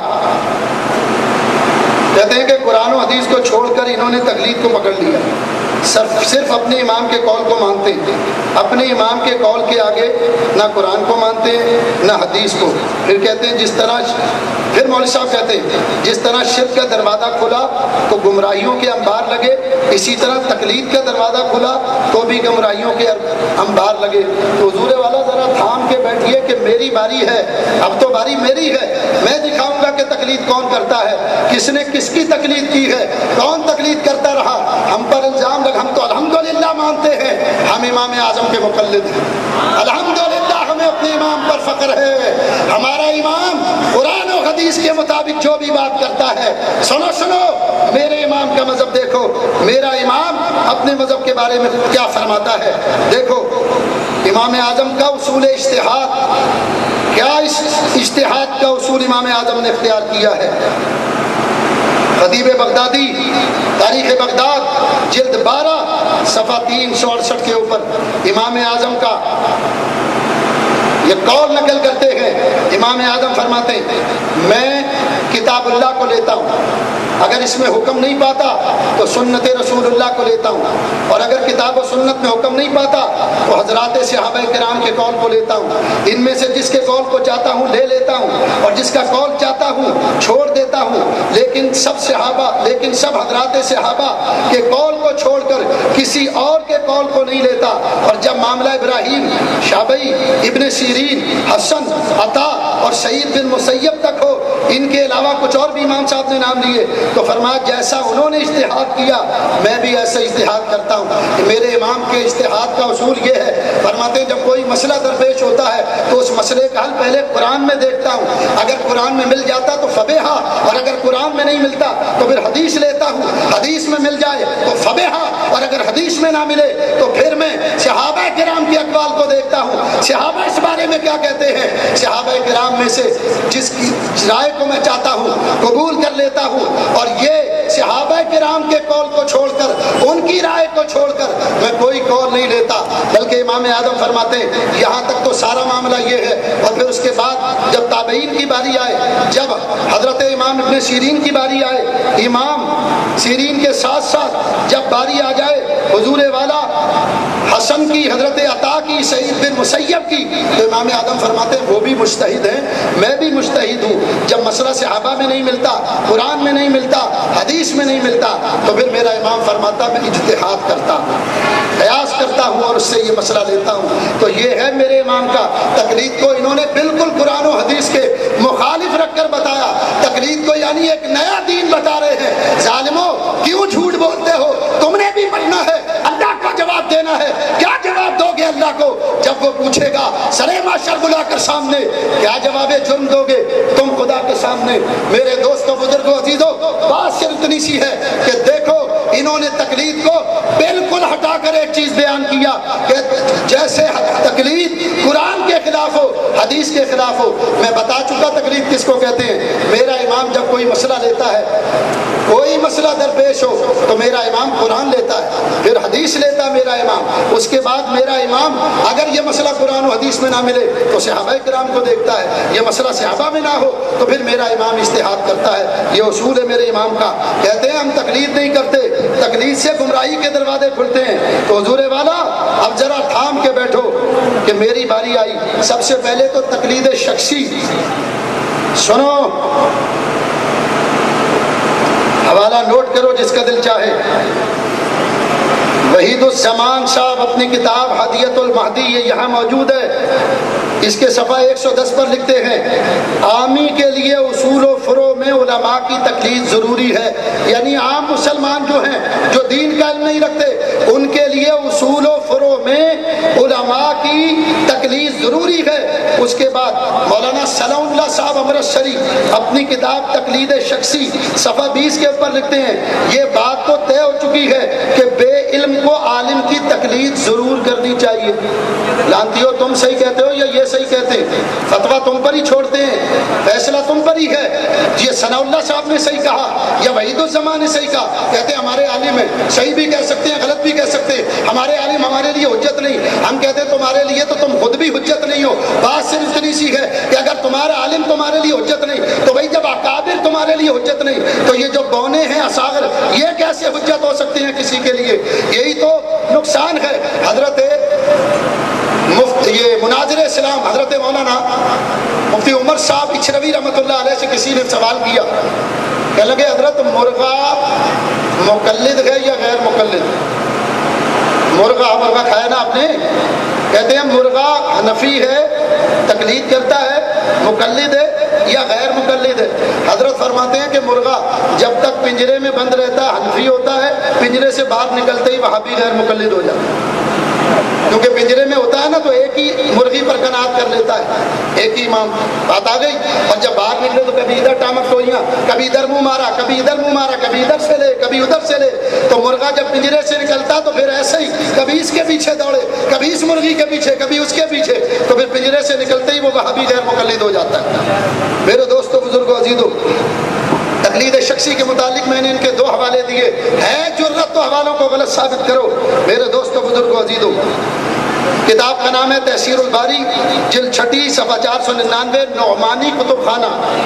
نواب وحید الزمان صاحب لکھتے ہیں، کیا لکھتے ہیں؟ وہ لکھتے ہیں کہ اس وقت میں جو ایک جماعت اہل حدیث کہلاتی ہے وہ باوجود دعوی اتباع سنت کبھی بھی اپنے علماء کے جیسے ابن تیمیہ، شاہ ولی اللہ اور شوکانی اور مولانا اسماعیل شہید ان کے ایسے مقلد بن جاتے ہیں کہ ان کی رائے کے خلاف دلیل بیان کرنے والے کی دلیل نہیں سنتے۔ ہم ابو حنیفہ کی تقلید کریں تو ہم مشرک ہو جائیں، ہم نے گمراہی کا دروازہ کھولا۔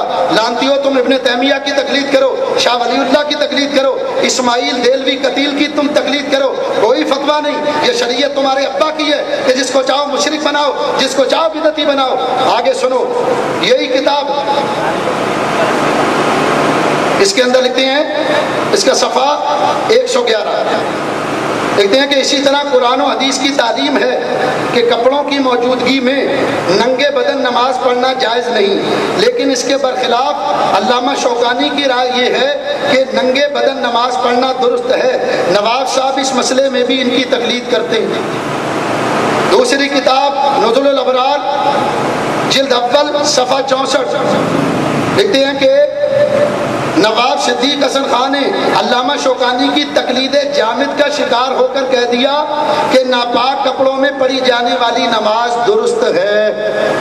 ہم پر دعویٰ اور اعتراض کہ ہم تقلید سے گمراہی کے دروازے کھولتے۔ حضور والا اب ابن حزم کی تقلید سنو،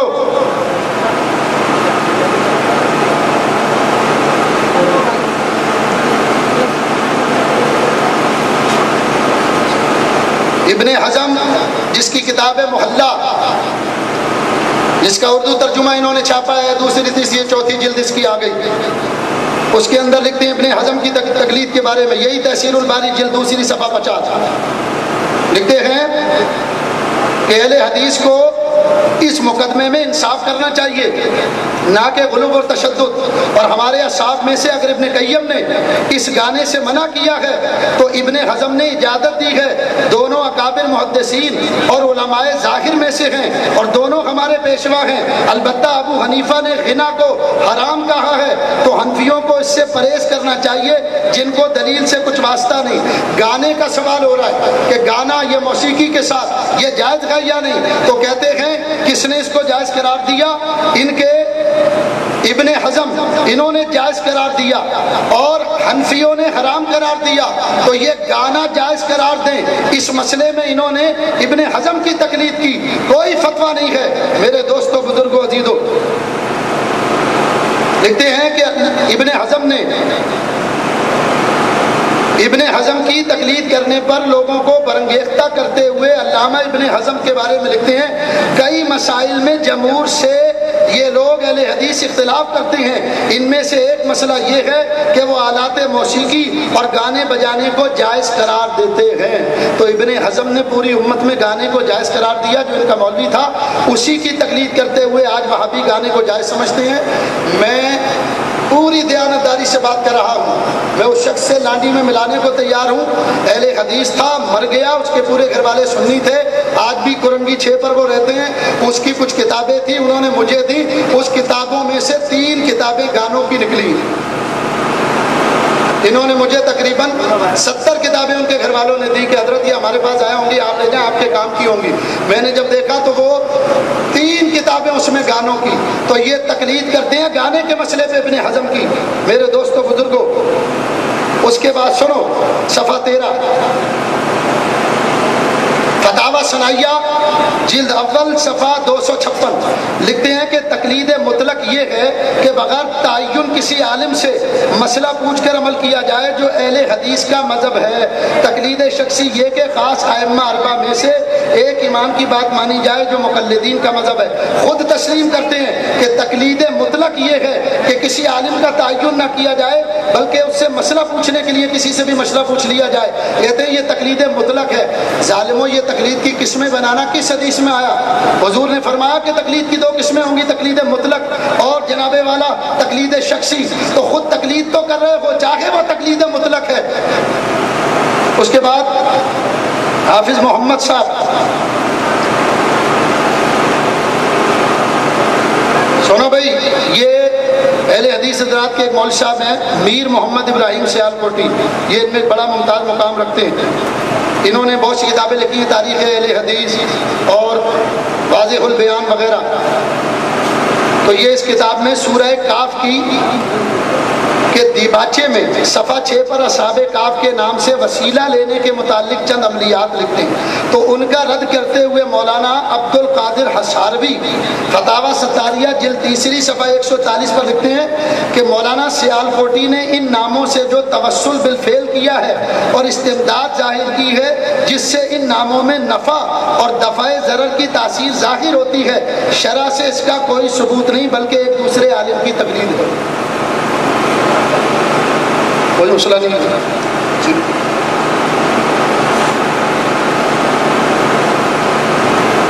اچھا بھائی، دوسرا حوالہ، ایک اور حوالہ سنو، لقط العجلان صفحہ 137 لکھتے ہیں عامی پر مجتہد کی تقلید کرنا اور اس کے فتوے کو لینا واجب ہے۔ تقلید شخصی صفحہ 20 مولوی ثناء اللہ صاحب لکھتے ہیں یہ بات تو طے ہو چکی ہے کہ بے علم کو عالم کی تقلید ضرور کرنی چاہیے۔ ہمیں کہتے ہیں کہ تقلید سے گمراہی کے دروازے کھلتے ہیں، تمہارے اپنے کتنے لوگوں کی تقلید کر رہے ہیں، کبھی ابن حزم کی تم تقلید کرو، کبھی شوکانی کی تقلید کرو، کبھی شاہ ولی اللہ کی تقلید کرو، کبھی اسماعیل دہلوی کی تقلید کرو، کبھی ابن حزم کی تقلید کرو، کبھی ثناء اللہ کی تقلید کرو، کبھی حافظ محمد کی تقلید کرو۔ تم جو تقلیدیں کرو وہ روا اور جائز ہے، کیا اس سے گمراہی کے دروازے نہیں کھلتے؟ حضور والا جو جواب آپ کا وہ جواب ہمارا، لو آپ اپنے دام میں سیاد آ گیا۔ اس کے بعد مولانا آگے کیا کہتے ہیں، لکھتے ہیں کہ کسی نے ابو حنیفہ کے بارے میں کہا کہ جو ابو حنیفہ کے قول کو مردود کہے اس پر ریت کے ذروں کے برابر اللہ کی لعنت، کسی کہنے والے نے کہا۔ اب میں یہ بتاؤں یہ شعر کس کا ہے؟ الحمدللہ رب العالمین، ہمیں فخر ہے، یہ شعر ہے حضرت امیر المومنین فی الحدیث امام عبداللہ بن مبارک، ان کا شعر ہے یہ۔ اور سنو سنو، امام عبداللہ بن مبارک کون ہے؟ ارے ذرا پڑھ کر دیکھو تہذیب الکمال، پڑھ کر دیکھو علامہ ذہبی کی تذکرۃ الحفاظ، یہ اسماء الرجال پڑھ کر دیکھو کتابیں، کون ہے یہ علامہ عبداللہ بن مبارک امیر المومنین فی الحدیث، حدیث میں امیر المومنین، ان کے دور میں علم حدیث میں ان سے بڑا امام کوئی نہیں تھا۔ وہ کون تھے؟ یہ امام عبداللہ بن مبارک میرے امام اعظم کے شیخ تھے، اور بخاری کے پجاریوں امام بخاری کے استاد تھے۔ بخاری کے پجاری ذرا سنیں، یہ امام عبداللہ بن مبارک یہ امام بخاری کے استاد تھے. خود امام بخاری لکھتے ہیں کہ میرے ابا ابراہیم اسماعیل بن ابراہیم انہوں نے 8 سال تک امام عبداللہ بن مبارک کی شاگردی اختیار کی. امام اعظم کی جتنی کتابیں امام عبداللہ بن مبارک کے پاس تھیں وہ امام بخاری کے والد اسماعیل بن ابراہیم لے آئے, خود بھی پڑھتے رہے. اور خود امام بخاری فرماتے ہیں کہ جب میں علم دین حاصل کرنے لگا تو عبداللہ بن مبارک کے پاس جتنی کتابیں تھیں وہ ساری کتابیں میں نے زبانی یاد کی. تو عبداللہ بن مبارک کے پاس تو میرے ہی امام کی کتابیں تھیں. تو یہ امام عبداللہ بن مبارک یہ امام اعظم کے شاگرد ہیں. وہ فرماتے ہیں فلعنت ربنا آدار عمل علی من رد قول ابی حنیفہ. آپ فرماتے ہیں اس آدمی پر زمین کے ذروں کے برابر اللہ کی لعنت ہو جو امام اعظم کے قول کو مردود کہے. بلکہ وہ تو کہتے ہیں کہ ابو حنیفہ کا قول نہ کہو بلکہ قرآن و حدیث کی تشریح کہو. امام بخاری کے پجاریوں یہ امام عبداللہ بن مبارک. تو پتہ مولوی صاحب نے نام کیوں نہیں لیا؟ کہتے ہیں کسی نے ابو حنیفہ کے بارے میں کہہ دیا. ان کو پتا تھا کہ یہ نام لیں گے تو پھنسیں گے. سنی جانتے ہیں کہ یہ عبداللہ بن مبارک امام بخاری کے استاد ہیں تو سنی کہیں گے کہ بھائی یہ کسی کہاں ہے, یہ تو وہ امام ہے جو امام بخاری کا استاد ہے, امام اعظم کا شاگرد ہے. تو سنی آسانی سے فیصلہ کریں گے کہ امام بخاری کے پاس جتنا علم ہے وہ ایک واسطے سے میرے امام کا ہے, میرے امام کا علم امام بخاری کے پاس ہے. میرے دوستوں بزرگوں عزیزوں کہتے ہیں امام بخاری ضعیف الحدیث تھے, ضعیف تھے. یہ امام اعظم ضعیف الحدیث تھے, اس لیے امام بخاری نے امام اعظم سے کوئی حدیث نہیں دی. اچھا بھائی کہتے چونکہ ضعیف الحدیث تھے, حدیث میں کمزور تھے, ضعیف تھے, اس لیے امام بخاری نے امام اعظم سے کوئی حدیث نہیں لی. لطیفہ ہے میرے امام کا مثال ہوتا ہے 150 ہجری میں. امام بخاری پیدا ہوتے ہیں 154 ہجری کے اندر. تو جو آدمی میرے امام کی وفات کے 4 سال کے بعد پیدا ہوا وہ میرے امام سے حدیث کی سما کیسے کرے؟ اور لانتیوں کو دماغ بھی ہے بات کرنے کے لیے, اس لیے تو کہتا ہوں کہ اتنی نہ پیا کرو کہ گھر تک نہ جا سکو اور ذرا ہوش میں رہا کرو. ایک بات. دوسری بات یہ کہ امام بخاری نے اگر اس وجہ سے امام اعظم سے حدیث نہیں لی کہ وہ ضعیف الحدیث تھے تو حضور والا امام بخاری کے استاد جن کے پاس امام بخاری نے سب سے زیادہ پڑھا, امام محمد بن یحییٰ الزہلی جن کے پاس امام بخاری نے سب سے زیادہ پڑھا. پوری بخاری اٹھا کر دیکھ لو امام بخاری نے اپنے اس استاد سے بھی تو کوئی حدیث نہیں دی. تو کیا امام بخاری کے نزدیک ان کا یہ استاد بھی ضعیف تھا؟ اور امام مسلم جنہوں نے صحیح مسلم لکھی وہ امام بخاری کے استاد ہیں. آپ حیران ہوں گے کہ امام مسلم اپنے استاد امام بخاری سے اپنی صحیح مسلم میں کوئی حدیث نہیں لیتے. تو کیا امام مسلم کے نزدیک امام بخاری ضعیف الحدیث ہے؟ میرے دوستوں بزرگوں عزیزوں وجہ میں بتاؤں کہ امام بخاری نے کیوں نہیں لی. ہمارے امام اعظم پر ارجاء کا الزام تھا. ارجاء کہتے ہیں ہمارے امام اعظم کا عقیدہ یہ ہے کہ ایمان کے لیے 2 چیزیں ضروری ہیں, اقرار باللسان و تصدیق بالقلب. زبان سے اقرار کرنا, دل سے تصدیق کرنا. لیکن امام بخاری یہ عقیدہ رکھتے ہیں کہ ایمان کے اندر عمل بھی داخل ہے. ایک آدمی زبان سے اللہ رسول کو مانے, دل سے اللہ رسول کو مانے اور ساتھ ساتھ عمل بھی اختیار کرے, جب اس کا ایمان کامل ہوگا. ہمارے امام اعظم فرماتے ہیں نہیں, صرف پہلے ایمان میں داخلے کے لیے, ہاں عمل ایمان کی تکمیل کے لیے ہو سکتا ہے لیکن ایمان میں اسلام میں داخلے کے لیے ایمان کے لیے 2 چیزیں ہیں. ایک بندہ مومن دل سے بھی اللہ رسول کو مانے اور زبان سے بھی مانے. اس کے دعوے پر خود لطیفہ ہے عقیدہ میرے امام کا, اس کے متعلق حدیث امام بخاری کتاب المغازی کے اندر نقل کر رہے ہیں. حضور علیہ الصلوۃ والسلام نے ارشاد فرمایا من قال لا الہ الا اللہ دخل الجنہ, جس نے لا الہ الا اللہ پڑھ لیا وہ جنتی ہو گیا. مجھے بتاؤ اگر ایمان میں عمل بھی داخل ہے تو جس آدمی نے کلمہ پڑھا اور کلمہ پڑھتے ہی مسلمان ہو گیا وہ جنتی ہے یہ جہنمی؟ خود امام بخاری بھی مانتے ہیں وہ جنتی. اسی کتاب المغازی میں دوسری حدیث ہے, حضرت معاذ کو جب حضور نے یمن کا حاکم بنا کر بھیجا, قاضی بنا کر بھیجا تو دیکھا فرمایا تم قریب ایسی قوم کے پاس جاؤ گے کہ وہ قوم تمہاری بات کو سنے گی تو ان کے سامنے اللہ کی توحید پیش کرنا, پھر میری رسالت کو پیش کرنا. جب وہ ان دونوں کو مان لیں تو اس کے بعد تم ان پر نماز پیش کرنا, روزہ پیش کرنا, حج پیش کرنا. تو اس حدیث سے بھی پتہ چلا کہ عمل جو ہے ایمان کی تکمیل کے لیے تو ہو سکتا ہے لیکن شرط نہیں ہو سکتا. تو امام بخاری اس مسئلے میں صحیح نہیں تھے. میرے امام کا مسئلہ اس جگہ بالکل درست ہے, بالکل درست رائے امام اعظم کی حدیث کے مطابق تھی. لیکن امام بخاری کہتے ہیں کہ میں ہر اس آدمی سے حدیث نہیں لیتا جو میرے مسلک کے مطابق عقیدہ نہیں رکھتا. اس لیے انہوں نے امام اعظم سے حدیث نہیں لی کہ امام اعظم کا ایمان کے مسئلے میں امام بخاری سے اختلاف تھا. امام بخاری ایمان کی تعریف کچھ کرتے ہیں, میرے امام نے کچھ بیان کیا, اس لیے اس بنیاد پر وہ انکار کرتے ہیں. امام اعظم کے زمانے میں مرجیہ, قدریہ, جبریہ, معتزلہ یہ فرقے پیدا ہوئے. میرے امام نے ڈٹ کر ان کا مقابلہ کیا. ارے ان کے برخچے اڑا دیے میرے امام نے. ان فرقوں کے نام لینے والا کوئی نہیں تھا. انہی فرقوں نے امام اعظم پر ارجاء کا الزام لگایا. اگر امام اعظم پر اس بنیاد پر حدیث نہ لی جائے کہ وہ ارجاء کا عقیدہ رکھتے تھے تو حضور والا خود امام بخاری کے اوپر بھی تو خلق قرآن کا الزام لگا ہے, تو پھر امام بخاری سے بھی حدیث نہ لی جائے, امام بخاری کو بھی چھوڑ دیا جائے. خود نواب صدیق حسن خان صاحب بھوپالی لکھتے ہیں کہ امام بخاری کے بارے میں یہ مشہور ہے کہ وہ قرآن کو مخلوق مانتے تھے. تو جو الزام امام اعظم پر لگتا ہے, جس بنیاد پر امام صاحب کی روایت کو نہ لیا جائے یا امام صاحب ضعیف الحدیث جس مسئلے پر ہے, تو اسی مسئلے سے تو امام بخاری بھی ضعیف الحدیث قرار پا رہے ہیں. میرے دوستو, بزرگوں, عزیزو, پھر آگے کیا لکھتے ہیں؟ آگے لکھتے ہیں, بھائی سنو, لکھتے ہیں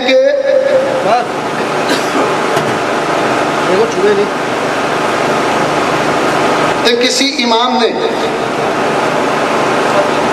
کہتے ہیں چاروں امام کو, سنی کہتے ہیں کہ چاروں امام حق پر ہیں, کہتے ہیں چاروں حق پر ہیں, تو پھر ابو حنیفہ کی بات ہی کیوں مانتے ہو؟ امام شافعی کی بات کیوں نہیں مانتے؟ صرف ابو حنیفہ کی بات کیوں مانتے ہو؟ تو حضور ہم بتائیں ہم کتنوں کی بات مانتے ہیں؟ ہم نے تو یہ ضد ہی نہیں پکڑی. حضور والا یہ ضد تو کوئی اور ہی ہے پکڑنے والا. سنو, ہم تو الحمدللہ چاروں اماموں کو حق مانتے ہیں. امام اعظم بھی حق, امام شافعی بھی حق, امام مالک بھی حق, امام حنبل بھی حق. دیکھو صرف 10 مسئلے بیان کروں گا. 20 رکعت تراویح نماز, اس میں چاروں مذہبوں کا اتفاق ہے. امام بخاری بھی 20 کے قائل, امام مسلم بھی, حضرت امام مالک بھی 20 کے قائل, امام حنبل بھی 20 کے قائل, میرا امام بھی 20 کا قائل. اسی طرح 3 طلاقوں میں, یعنی 3 طلاقیں, طلاق ثلاثہ فی مجلس واحد, ایک ہی مجلس میں 3 طلاقیں دینا, اس میں بھی چاروں اماموں کا اتفاق. امام شافعی کا بھی یہی مذہب ہے, امام مالک کا بھی یہی مذہب ہے, امام حنبل کا بھی یہی مذہب ہے, امام اعظم کا بھی یہی مذہب ہے. تیسری چیز, اقامت میں حی علی الفلاح پر کھڑا ہونا, امام بخاری بھی, امام شافعی بھی کہتے ہیں, امام حنبل بھی کہتے ہیں, امام مالک بھی کہتے ہیں, امام اعظم بھی یہی کہتے ہیں کہ حی علی الفلاح پر کھڑا ہونا چاہیے. اسی طرح تشہد کے درمیان یہ دونوں جو ہم نماز میں سجدہ کرتے ہیں, ایک سجدہ کیا پھر اٹھ گئے, دونوں سجدوں کے درمیان رفع یدین نہ کرنا, امام مالک کا بھی یہی مذہب, امام حنبل کا بھی یہی مذہب, امام شافعی کا مذہب بھی یہی, اور یہی امام اعظم کا بھی مذہب. اسی طرح سورہ فاتحہ نماز جنازہ میں نہیں پڑھی جائے گی, یہی مذہب امام شافعی کا, امام مالک کا, امام حنبل کا, امام اعظم کا. اسی طریقے سے کپڑے کا ٹخنوں سے نیچے رکھنا منع ہے, یہ امام اعظم کا بھی یہی مذہب, امام شافعی کا بھی یہ مذہب, امام حنبل کا بھی یہی مذہب, امام مالک کا بھی یہی مذہب ہے. جمعے کے دن غسل سنت ہے, اس پر بھی چاروں اماموں کا اتفاق ہے. حضور والا نبی چیز قرآن کو بغیر پاکی کے چھونا ناجائز ہے, اس مسئلے میں بھی چاروں اماموں کا اتفاق ہے. ہمیں کہتے ہیں تم امام شافعی کو کیوں نہیں مانتے؟ ان 10 مسئلوں میں الحمدللہ ہم امام شافعی کو بھی مانتے ہیں, امام مالک کو بھی مانتے ہیں, امام حنبل کو بھی مانتے ہیں, امام اعظم کو بھی مانتے ہیں. یہ امت کا سواد آدم ہے. میرے دوستو, بزرگوں, یہ چاروں امام حق پر ہیں. کہتے ہیں بھئی 4 حق پر کیسے ہوں گے؟ کوئی ایک ہی حق پر ہوگا, 4 کیسے حق پر ہوں گے؟ ایک آدمی کے 4 بیٹے ہو تو ایک کو حلالی کہو گے, 3 کو حرامی کہو گے؟ بھئی وہ چاروں ایک ہی باپ کے نطفے سے ہیں, وہ چاروں حلالی ہوں گے. اور بولو, حضور علیہ السلام کے صحابہ میں اختلاف ہوا, حضرت امیر معاویہ اور حضرت علی میں اختلاف ہوا, حضرت عائشہ اور حضرت علی میں اختلاف ہوا, تو کیا کہو گے؟ امیر معاویہ حق پر تھے یا حضرت علی حق پر تھے؟ حضرت عائشہ حق پر تھی یا حضرت علی حق پر تھے؟ ارے چاروں حق پر تھے, کیونکہ ان چاروں کی اللہ کی بارگاہ میں کوئی پکڑ نہیں ہوگی. ان کا اختلاف اجتہادی مسائل پر تھا. اسی طریقے سے حضور کے 4 خلفاء ہیں، صدیق اکبر، فاروق اعظم، عثمان غنی، حیدر کرار. تو بتاؤ یہ چاروں حق پر ہیں یا ان میں ایک ہی کوئی حق پر ہے؟ ابو بکر حق پر ہیں یا عثمان حق پر ہیں، علی حق پر ہیں یا جناب والا حضرت عمر حق پر ہیں؟ یہ چاروں حق پر ہیں. تو اگر چاروں صحابہ بیک وقت حق پر ہو سکتے ہیں تو چاروں امام بیک وقت حق پر کیوں نہیں ہو سکتے؟ میرے دوستو بزرگوں عزیزو، پھر آگے مولوی صاحب لکھتے ہیں کہ ایک واقعہ بیان کر رہے ہیں اپنا. کیا واقعہ بیان کرتے ہیں؟ کہتے ہیں میرے پاس ایک آدمی آیا، وہ کہنے لگا بھائی تم امام کو نہیں مانتے؟ میں نے کہا میں نہیں مانتا. کہاں لکھا ہوا قرآن میں کہ امام کو مانو؟ تو اس آدمی نے آیت پڑھی. کیا آیت پڑھی؟ یوم ندعو کل اناس بامامہم. اللہ فرماتا ہم قیامت کے دن تمہیں تمہارے اماموں کے ناموں سے بلائیں گے. تو یہ آیت ہے. کہنے لگے ہاں بھائی میں نے تو پہلی بار یہ آیت بقول مولوی صاحب سے کہ میں نے تو پہلی بار یہ آیت سنی، تم نے مجھے لاجواب کر دیا، میں لاجواب ہو گیا. تو اب جواب دیتے ہیں اس آدمی کو کہ تم اس آیت سے امام کا ثبوت پیش کرتے ہو، تقلید شخصی کا ثبوت پیش کرتے ہو.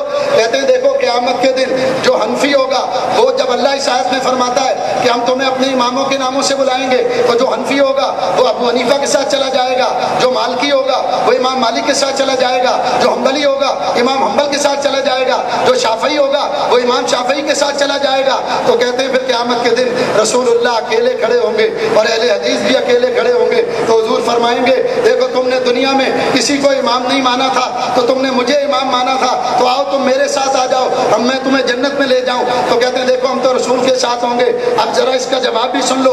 حضور میری باری ہے. یہ کہتے ہیں کہ حضور علیہ السلام اکیلے کھڑے ہوں گے. لانتیوں کیوں اکیلے کھڑے ہوں گے؟ 1,24,000 صحابہ کہاں ہوں گے حضور کے؟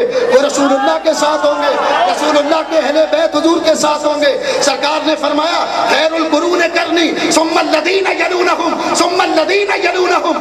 تمام زمانوں میں بہتر میرا زمانہ ہے، پھر اس کے بعد والا زمانہ بہتر، پھر اس کے بعد والا زمانہ بہتر. یعنی صحابہ اور صحابہ کے بعد تابعین. ایک حدیث میں حضور نے فرمایا من رآنی، جس نے مجھے دیکھا، حضور علیہ السلام نے فرمایا وہ جنتی. اور جس نے میرے مشکات کی روایت ہے، جس نے میرے دیکھ تو والے من رآنی اور من رآنی فرمایا جس نے مجھے دیکھا وہ بھی جنتی، جس نے میرے دیکھنے والے کو دیکھا وہ بھی جنتی، جس نے دیکھنے والے کے دیکھنے والے کو دیکھا وہ بھی جنتی. تو پھر رسول اللہ کھڑے ہیں، ساتھ صحابہ کھڑے ہیں، تابعین کھڑے ہیں، تبع تابعین کھڑے ہیں، میرے مصطفیٰ کے پیارے گھر والے اہل بیت کھڑے ہیں. جانتی ہو جس طرح تم یہاں اکیلے کھڑے ہو وہاں بھی اکیلے کھڑے ہو.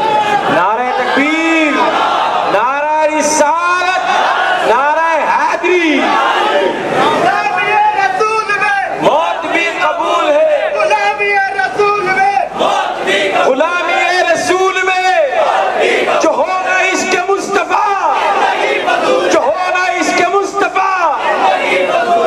رسول ان سے کیا کہ یہ نہیں کہیں گے کہ آؤ میرے ساتھ، رسول کہیں گے سوکن لمن غیر آبادی، جاؤ دفع ہو جاؤ. تم سے کیا تعلق؟ تم تو وہ تھے جو میرے صحابہ کے بارے میں کتابوں میں کہتے تھے قول ایک صحابی حجت نیز، قول صحابی حجت نواست. صحابی کا قول حجت نہیں، ہم تو صحابہ کو بھی نہیں مانتے. ہاں یہ کھڑا ہے مسئلہ، تم نے کتابوں میں لکھا ہے اس کتاب کے اندر کہ ہم صحابہ کو بھی نہیں مانتے.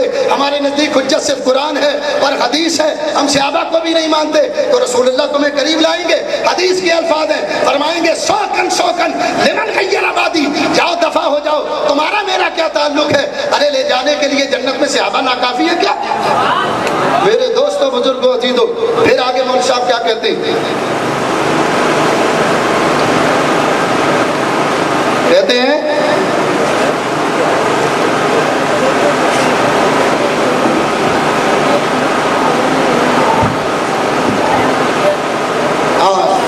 حضور کی تو حدیث ہے، حضور فرماتے ہیں اتبعوا سواد العظم فإنه من شذ شذ فی النار. حضور نے فرمایا بڑی جماعت کی پیروی کرو، بڑی جماعت کے ساتھ رہو. جو بڑی جماعت سے الگ ہوا وہ جہنم میں بھی الگ کر کے ڈالا جائے گا. اسی لیے قیامت کے دن فرشتوں کو تمہیں الگ نہیں کرنا پڑے گا، تم الگ ہی کھڑے ہوگے. بقول تمہارے تم الگ ہوگے۔ اس حدیث کی روح سے حضور نے فرمایا بڑی جماعت کی پیروی کرو، الحمدللہ رب العالمین۔ مقلد پوری دنیا کے اندر ہیں، امام شافعی کا مسلک بھی حق ہے، امام مالک کا، امام حنبل کا، امام شافعی کا، حضرت امام اعظم کا، ہم یہ چاروں مسلک حق ہے۔ آج دیکھ لو پوری دنیا کے اندر 1.5 ارب مسلمان، ان میں سے صرف 1 ارب سے زیادہ مسلمان تو حنفی مذہب سے تعلق رکھتے ہیں۔ یہ بیچارے تو آٹے میں نمک کے برابر بھی کہیں ڈھونڈنے سے نہیں ملتے۔ ان کی حیثیت جا کر خانہ کعبہ میں دیکھ لو، جن سے یہ ریال بٹول رہے ہیں، جن سے جیبیں گرم کر رہے ہیں، وہ شافعات کی بیوائیں خود 20 رکعت تراویح پڑھائیں، خود امام احمد ابن حنبل کے مقلد ہونے کا فتویٰ جاری کریں، یہ ان کو جا کر بیوقوف بنا کر پیسے لیں۔ تو میرے دوستو بزرگو عزیزو، پھر مولوی صاحب آگے لکھتے ہیں کہ دعوت اسلامی نے دین کو جتنا نقصان پہنچایا ہے اتنا کسی نے بھی نہیں پہنچایا۔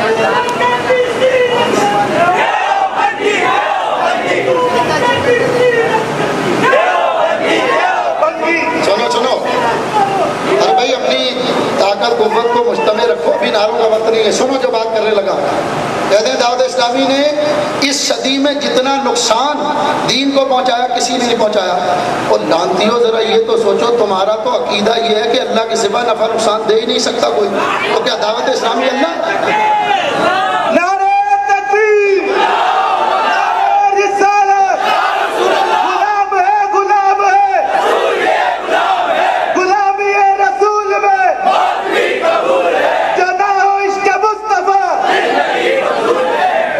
تمہارا تو عقیدہ کہ اللہ کے سوا نفع نقصان دے ہی کوئی نہیں سکتا، تو پھر کیا دعوت اسلامی والے اللہ ہوگا جو نقصان پہنچانے لگے؟ تو پھر تمہیں تو دعوت اسلامی کا کلمہ پڑھ لینا چاہیے، اللہ کے رسول کا کلمہ کیوں پڑھتے ہو؟ اپنے عقیدے پر تو کم از کم رہ کر بات کرو، جو عقیدہ ہو اس کے مطابق بات کرو۔ عقیدے سے ہٹ کر بات کرنے والا کون ہوتا ہے؟ قرآن ایسے ہی لوگوں کے بارے میں تو کہتا ہے افتؤمنون ببعض الکتاب وتکفرون ببعض، ظالموں بعض کتاب کو مانتے ہو بعض کا انکار کرتے ہو۔ اپنے عقیدے کے مطابق بات کرو۔ بات صرف اتنی سی ہے کہ دعوت اسلامی نے جو کام کیا وہ ان کو تکلیف دے رہا ہے۔ لوگوں کے سروں پر امامے حضور کے بن گئے، وہ سنت کے پابند ہو گئے، اب ان کو تکلیف ہونے لگی، ان کا منجن خریدنے والا کوئی نہیں، ان کا چورن بکی نہیں رہا مارکیٹ میں، کوئی چورن خریدنے والا نہیں، منجن مسالے تو 12 پورے ڈالے انہوں نے لیکن خریدنے والا کوئی نہیں۔ میرے دوستو بزرگوں پھر آگے لکھتے ہیں، انہوں نے پھر اپنی اس تقریر میں فیضان سنت کا مذاق اڑایا۔ لکھتے ہیں کہ فیضان سنت میں آئینہ دیکھنے کی 14 سنتیں ہیں، قمیض پہننے کی 12 سنتیں ہیں۔ کہتے ہیں یہ سنتیں کہاں سے انہوں نے لے لی، مذاق اڑاتے ہیں سنتوں کا، استنجا کرنے کی اتنی سنت، فلانی سنت۔ سوال صرف یہ ہے کہ یہ سنتیں یقیناً حضور علیہ الصلوۃ والسلام کی سنتیں ہیں جو کتابوں کے اندر موجود ہیں، لیکن یہ غیر مقلدیت اور آزاد خیالی کا پردہ پھاڑ کر دیکھو تو صحیح، پہلے یہ ہٹا کر دیکھو، ریال اور ڈالر جو آنکھوں میں چشمے کی جگہ لگے ہیں ان کو ہٹا کر ذرا غور سے دیکھو تو صحیح، تمہیں پتہ چلے گا کہ سنت کیا ہے۔ ہاں یہ آئینہ دیکھنے کی تو 14 سنتیں نہیں ہیں، لیکن ننگے سر نماز پڑھنے کی سنت یہ کس حدیث کے اندر ہے کہ تم ننگے سر نماز پڑھا کرو؟ کس حدیث میں اللہ کے رسول نے فرمایا؟ ارے اللہ کے رسول تو ناراض ہوتے ہیں کشف الغمہ عن جمیع الامہ میں حدیث حضرت سیدنا عبداللہ ابن عمر سے مروی، نہا رسول اللہ صلی اللہ علیہ وسلم کشف الراس بالصلاۃ، حضور ناراض ہوتے تھے ننگے سر نماز پڑھنے پر۔ ایک حدیث میں فرمایا جو ننگے سر نماز پڑھنے کا عادی ہوگا وہ قیامت کے روز اللہ کے دیدار سے محروم رہے گا۔ ارے لاؤ جرت ہے تو حدیث پیش کرو، ننگے سر نماز پڑھنے پر ہے کوئی حدیث؟ ایک صاحب عقل مند، اور میں ہوا میں بات نہیں کر رہا، اس سے آپ کہیں گے تو اس عقل مند سے ملانے کو بھی تیار ہوں، میری گلی میں رہتا ہے اہل حدیث، اکثر مسائل میں مجھ سے بات کرنے وہ آتے تو مجھ سے کہنے لگے کہ ہاں حضور نے حج کے موقع پر ننگے سر نماز پڑھی، آپ کہتے ہیں حضور سے ثابت نہیں، تو میں نے کہا حضور نے ننگے سر حج کے موقع پر نماز پڑھی ہے تو احرام باندھ کر حج بھی کیا، تو اگر حج کے موقع کو پوری زندگی پر معمول کیا جائے تو پھر احرام کو پوری زندگی باندھا کرو، پورا سال احرام باندھ کر نماز پڑھو اگر حضور کے اس عمل کو لیتے ہو جو حج کا عمل ہے، خاص مخصوص عبادت کا۔ میرے دوستو بزرگو عزیزو، الحمدللہ ہم جب دعویٰ کرتے ہیں کہ ہم اہل سنت و جماعت ہیں، اللہ قرآن میں فرماتا ہے یوم تبیض وجوہ وتسود وجوہ، قیامت کا روز سفید ہوگا، بعض چہرے سفید نورانی ہوں گے، بعض چہرے کالے اور سیاہ ہوں گے۔ علامہ الہ الدین تفسیر قادر میں یہ تفسیر لکھتے ہیں، قاضی ثناء اللہ پانی پتی تفسیر مدنی میں ابن کثیر نے لکھا، حضرت عبداللہ ابن عمر فرماتے ہیں حضور علیہ السلام سے پوچھا گیا کہ یا رسول اللہ وہ کون سے چہرے ہوں گے جو قیامت کے دن چمکیں گے، وہ کون سے چہرے ہوں گے جو قیامت کے دن سیاہ اور کالے ہوں گے؟ حضور نے فرمایا یوم تبیض وجوہ اہل السنت والجماعت وتسود وجوہ اہل البدع، فرمایا جن کے چہرے قیامت کے روز چمکیں گے وہ اہل سنت و جماعت ہوں۔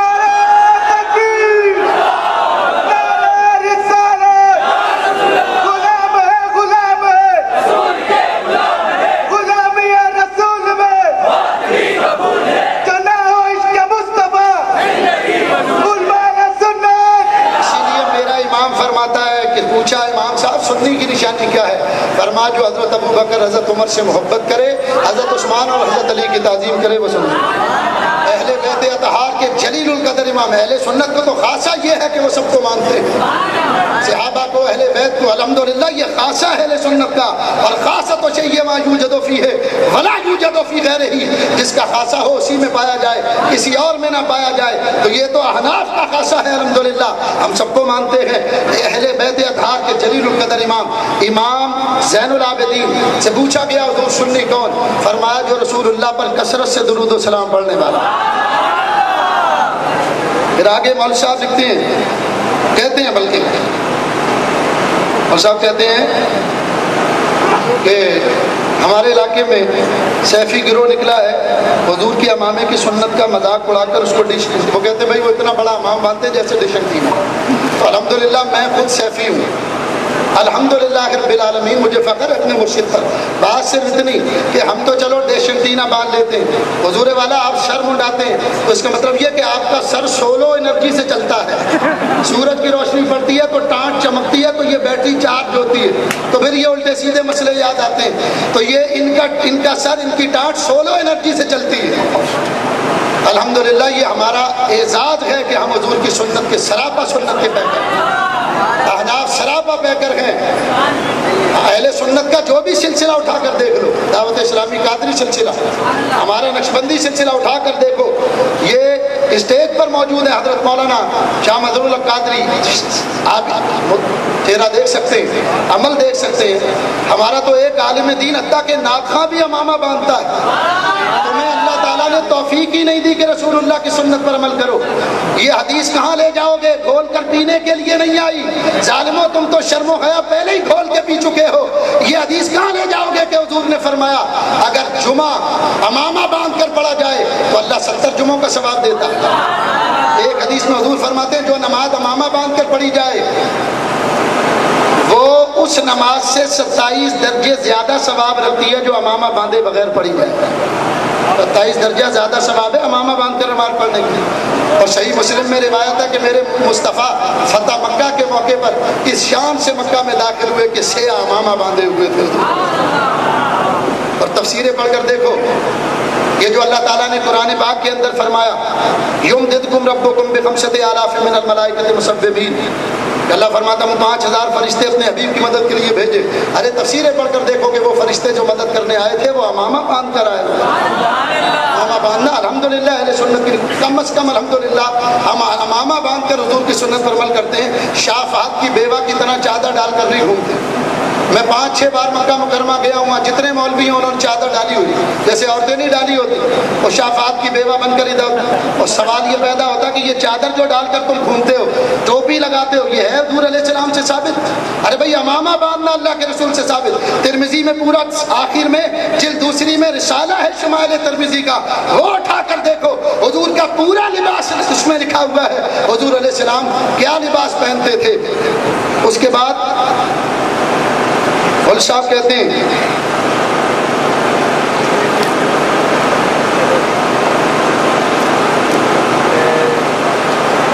میرے پاس ابھی ایک سوال آیا ہے کہ نماز نماز میں کتنے فرض ہیں کتنے واجب ہیں، تو مولوی صاحب کہتے ہیں کہ یہ فرض واجب کا سوال کرنا یہ سب بیکار کام ہے، اس کی کوئی حقیقت نہیں ہے، بس جو کوئی رسول اللہ نے کیا وہ کرو۔ ظالموں یہ سوال اسی لیے پوچھے جاتے ہیں کہ تم جب یہ کہتے ہو کہ جس نے رفع دین نہیں کیا اس کی نماز نہیں ہوتی، تو ہم یہ سوال کرتے ہیں کہ پھر رفع دین کی حیثیت کیا ہے؟ کیا وہ فرض ہے کہ اگر نہ کیا جائے تو نماز نہ ہو؟ کیا وہ سنت ہے کہ نہ، کیا نفل واجب ہے کہ نہ کیا جائے تو نماز نہ ہو؟ یہ تو تمہارے ہی اعتراض پر سوال کیا جاتا ہے کہ بھئی رفع دین ہے کیا، اس کی حیثیت شرعی کیا ہے، فرض ہے واجب؟ کہتے ہیں بھئی واجب اور سنت، قرآن میں کیا واجب کا ذکر نہیں؟ یا ایھا الذین آمنوا کتب علیکم الصیام، اے ایمان والو ہم نے تم پر رمضان کے روزے فرض کر دی۔ ان الصلاۃ کانت علی المؤمنین کتابا موقوتا، ہم نے ایمان والوں پر نماز کو ان کے مقررہ اوقات کے اندر فرض کر دیا۔ تو فرض کا ذکر قرآن میں موجود ہے، حدیث میں واجب کا ذکر موجود ہے، لیکن بات یہ ہے قرآن و حدیث سے فرض اور واجب دکھائے گا وہ جو مانتا ہوگا، جو خالی خلی دعوے کرنے والے ہوں گے وہ دکھائیں گے۔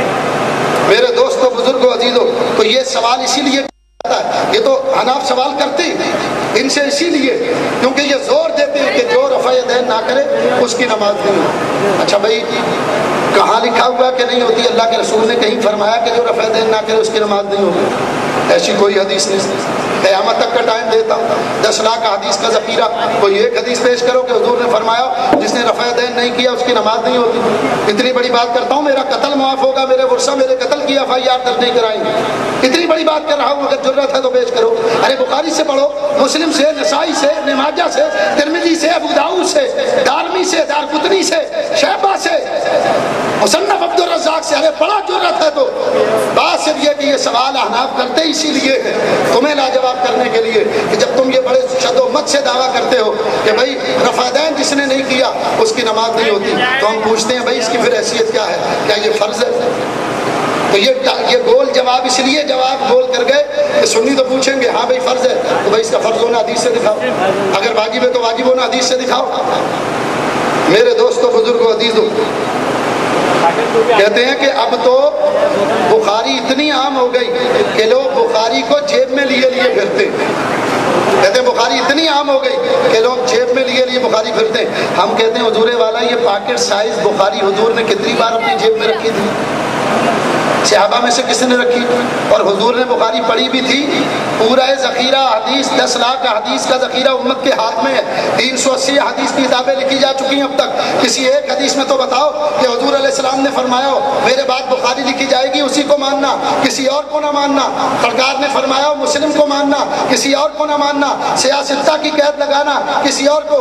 کہتے ہیں رسول اللہ نے تو کہیں نہیں فرمایا کہ امام اعظم میرے بعد 4 مذہب ہوں گے ان چاروں کو ماننا، تو رسول اللہ نے یہ بھی تو نہیں فرمایا کہ میرے بعد بخاری لکھی جائے گی اس کو ماننا، مسلم کو ماننا۔ حضور نے یہ بھی تو کہیں نہیں فرمایا۔ اگر ہے تو پیش کرو، ضرورت ہے تو حوالہ۔ خود حدیث سے بخاری کا کوئی ثبوت نہیں ملتا۔ اور لطیفہ ہے امام اعظم کہتے ہیں یہ بات صحیح نہیں ہے، نہیں ہم نہیں مانتے۔ بخاری کے پجاری اگر بخاری کہہ دیں کہ یہ حدیث ضعیف ہے تو ساری ملت وہابیاں آنکھ بند کر کے مان لیتی ہاں یہ ضعیف ہے۔ کہتے ہم حدیث پر عامل ہیں، حدیث پر عمل کرتے ہیں۔ حضور نے منع فرمایا۔ فتاوی ثنائیہ جلد اول صفحہ 522۔ دوسرے مقام کا ان سے سوال ہوا کہ ایک مصلی پر دوبارہ نماز پڑھنے کے متعلق آپ کیا کہتے ہیں؟ لکھتے ہیں جائز ہے، منع کی کوئی دلیل نہیں۔ یعنی ایک آدمی نے ایک نماز جنازہ پر، ایک نماز پر نماز پڑھی، دوسرا آدمی آ کر اسی پر نماز پڑھ لے تو کہتے ہیں یہ پڑھنا جائز ہے کیونکہ قرآن و حدیث میں منع نہیں کیا گیا اس لیے جائز ہے۔ حضور والا یہ قیاس نہیں ہے تو اور کیا؟ فتاوی اہل حدیث جلد 2 صفحہ 29۔ حافظ عبداللہ صاحب روپڑی ایک سوال کے جواب میں لکھتے ہیں خطبے میں السلام علیکم کہہ دے تو کوئی حرج نہیں کیونکہ اس کے جواب سے خطبے کا سما فوت نہیں ہوتا، پھر اشارے سے بھی جواب دے سکتا ہے۔ حالت وضو میں بھی بات چیت کا یہی حکم ہے کیونکہ کسی حدیث میں ممانعت نہیں آئی۔ کہتے ہیں امام خطبہ دے رہا ہو کوئی سلام کرے تو امام صاحب ہاتھ سے بھی کہہ سکتے ہیں اور منہ سے بھی کہہ سکتے ہیں وعلیکم السلام، ہاتھ سے اشارہ بھی کر سکتے ہیں۔ کہتے ہیں چونکہ قرآن و حدیث میں کہیں منع نہیں کیا گیا اس لیے یہ جائز ہے۔ یہ حدیث ہے یا قیاس ہے؟ ہم پر تو الزام ہے کہ یہ رائے پر امام الرائے امام اعظم کو کہتے ہیں کہ ان کی رائے پر عمل کرتے ہیں، انہوں نے قرآن و حدیث کو چھوڑ دیا۔ اب بتاؤ ان مسئلوں میں کون رائے پر عمل کر رہا ہے؟ آگے اسی فتاوی اہل حدیث کے سبب 400 پر لکھتے ہیں کہ شادی کے موقع پر برات ضروری نہیں، لیکن کسی روایت میں منع بھی نہیں کیا گیا۔ یعنی یہ جو برات لے کر لوگ جاتے ہیں نا براتی کو ساتھ لے کر، تو کہتے ہیں یہ کوئی ضروری نہیں ہے لیکن شریعت میں منع بھی نہیں کیا گیا۔ اسی کتاب کے صفحہ 426 پر لکھتے ہیں کہ شادی کے موقع پر بارات لے جانے کو حرام نہیں کہہ سکتے کیونکہ حرمت کی کوئی دلیل نہیں ہے۔ بشیر الرحمان سلفی صاحب اپنی کتاب الدعا صفحہ 32 پر لکھتے ہیں، پھر قابل غور بات یہ ہے کہ اگر نبی کا دعا کرنا کہیں نہیں لکھا تو دعا نہ کرنے کی صراحت بھی تو نہیں۔ کوئی حدیث لائی جائے جس میں یہ وضاحت موجود ہو کہ صحابہ کرام نبی اکرم کے ساتھ مل کر دعا نہیں کرتے تھے۔ ہاتھو برہانکم ان کنتم صادقین۔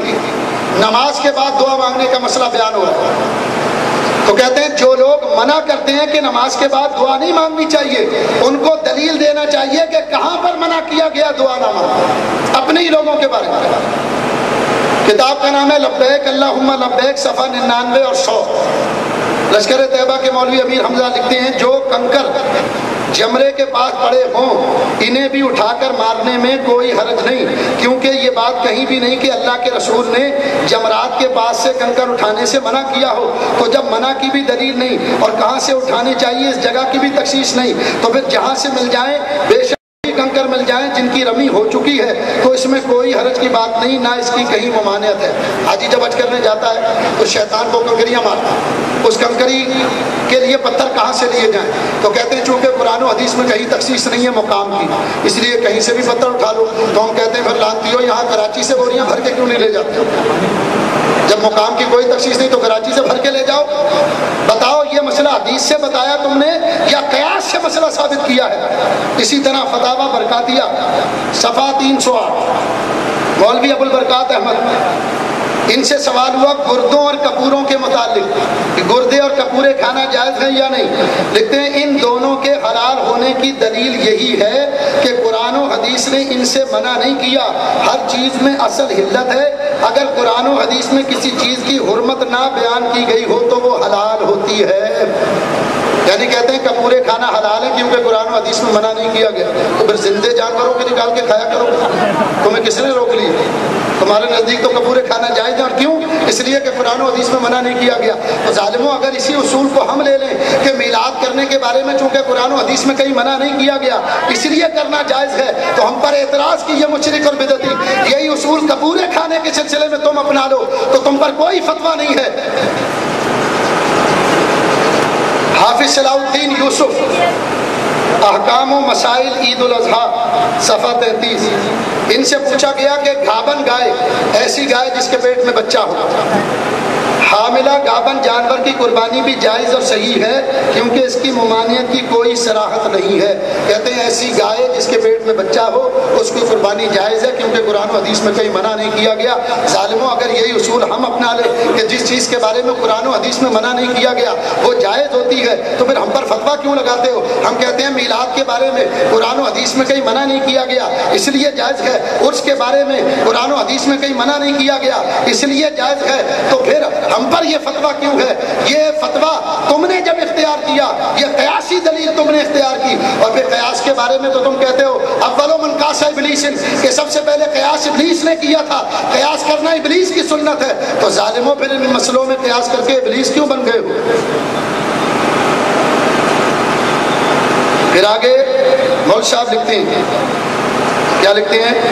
لکھتے ہیں کہ انہوں نے رسول کو چھوڑ دیا، الگ الگ مسجدیں بن گئیں، یہ مسجد ہے حنفی کی، یہ مسجد ہے دیوبندی کی، یہ مسجد ہے بریلوی کی، یہ مسجد ہے قادری چشتی کی۔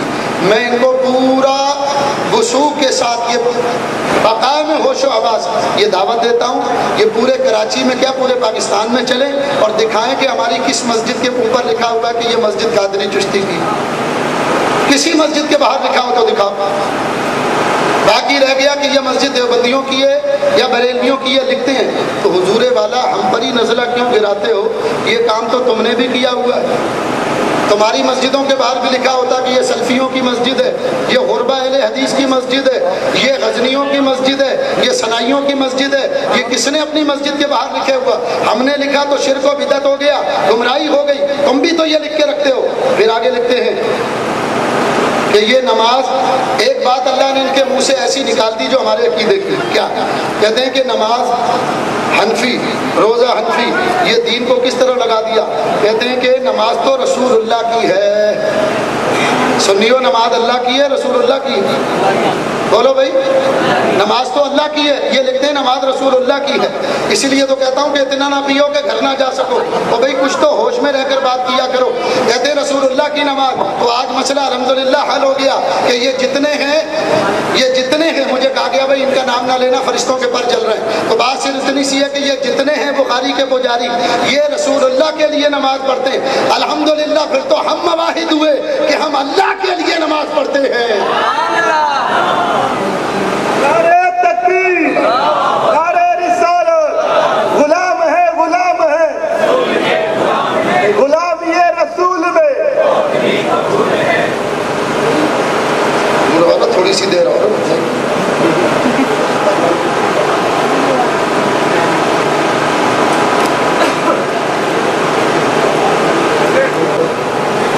یہ کہتے ہیں کہ یہ لوگوں نے اپنی نسبتیں بنا لی ہیں، کوئی حنفی ہے، کوئی شافعی ہے، کوئی مالکی ہے، کوئی حنبلی ہے، کوئی قادری ہے، کوئی نقشبندی ہے، کوئی سہروردی ہے، کوئی چشتی ہے۔ کہتے ہیں یہ ساری نسبتیں جہنم میں لے جائیں گی، یہ ساری نسبتیں شرک ہیں۔ ہاں حضور والا، خیر یہ اگر یہ ساری نسبتیں شرک ہیں تو ذرا اپنی نسبتوں کی طرف بھی ذرا غور کرو۔ بات صرف اتنی سی ہے، یہ کون کہتا ہے کہ میں سلفی اہل حدیث ہوں؟ یہ کون کہتا ہے کہ میں غربا اہل حدیث ہوں، میں سنائی اہل حدیث ہوں، میں غزنی اہل حدیث ہوں؟ یہ کون کہتا ہے؟ کیا یہ نسبتیں نہیں ہیں؟ پھر کہتے ہیں ہم تو سلفی ہیں۔ اور تم کس بات کے سلفی؟ تم تو سلفی ہو جو چرسی لوگ پیتے۔ سلفی تو ہم ہیں، ہم اسلاف کو مانتے ہیں۔ ہمارے اسلاف میں ابو بکر ہیں، ہمارے اسلاف میں حضرت عمر ہیں، حضرت عثمان ہیں، حضرت علی ہیں، ہمارے اسلاف میں امام اعظم ہیں، امام شافعی ہیں، امام مالک ہیں، امام حنبل ہیں، حضور غوث اعظم ہیں، حضرت خواجہ معین الدین چشتی ہیں، داتا گنج بخش ہیں، شیخ شہاب الدین سہروردی ہیں، امام ربانی قیوم زمانی، شہباز مکانی قندیل نورانی، حضور سیدنا امام مجدد منور الفسانی، یہ ہمارے اسلاف ہیں۔ ہمارے اسلاف میں امام احمد رضا ہے، ہمارے اسلاف میں شاہ تراب اللہ قادری ہیں، ہمارے اسلاف میں علامہ شاہ احمد نورانی ہیں، ہمارے اسلاف میں پروفیسر سعید اسد ہیں، ہمارے اسلاف کے اندر ارے بڑے بڑے اکابر علماء، ہم اسلاف کو مانتے ہیں، تم تو سلف کو مانتے ہی نہیں۔ یہ تو وہ سلف ہے والا سلف ہوتا ہے۔ میرے دوستوں، بزرگوں، عزیزوں، پھر لکھتے ہیں کہ یہ تم نے نسبتیں کھڑ لی ہیں، یہ کھڑی ہوئی نسبتیں ہیں۔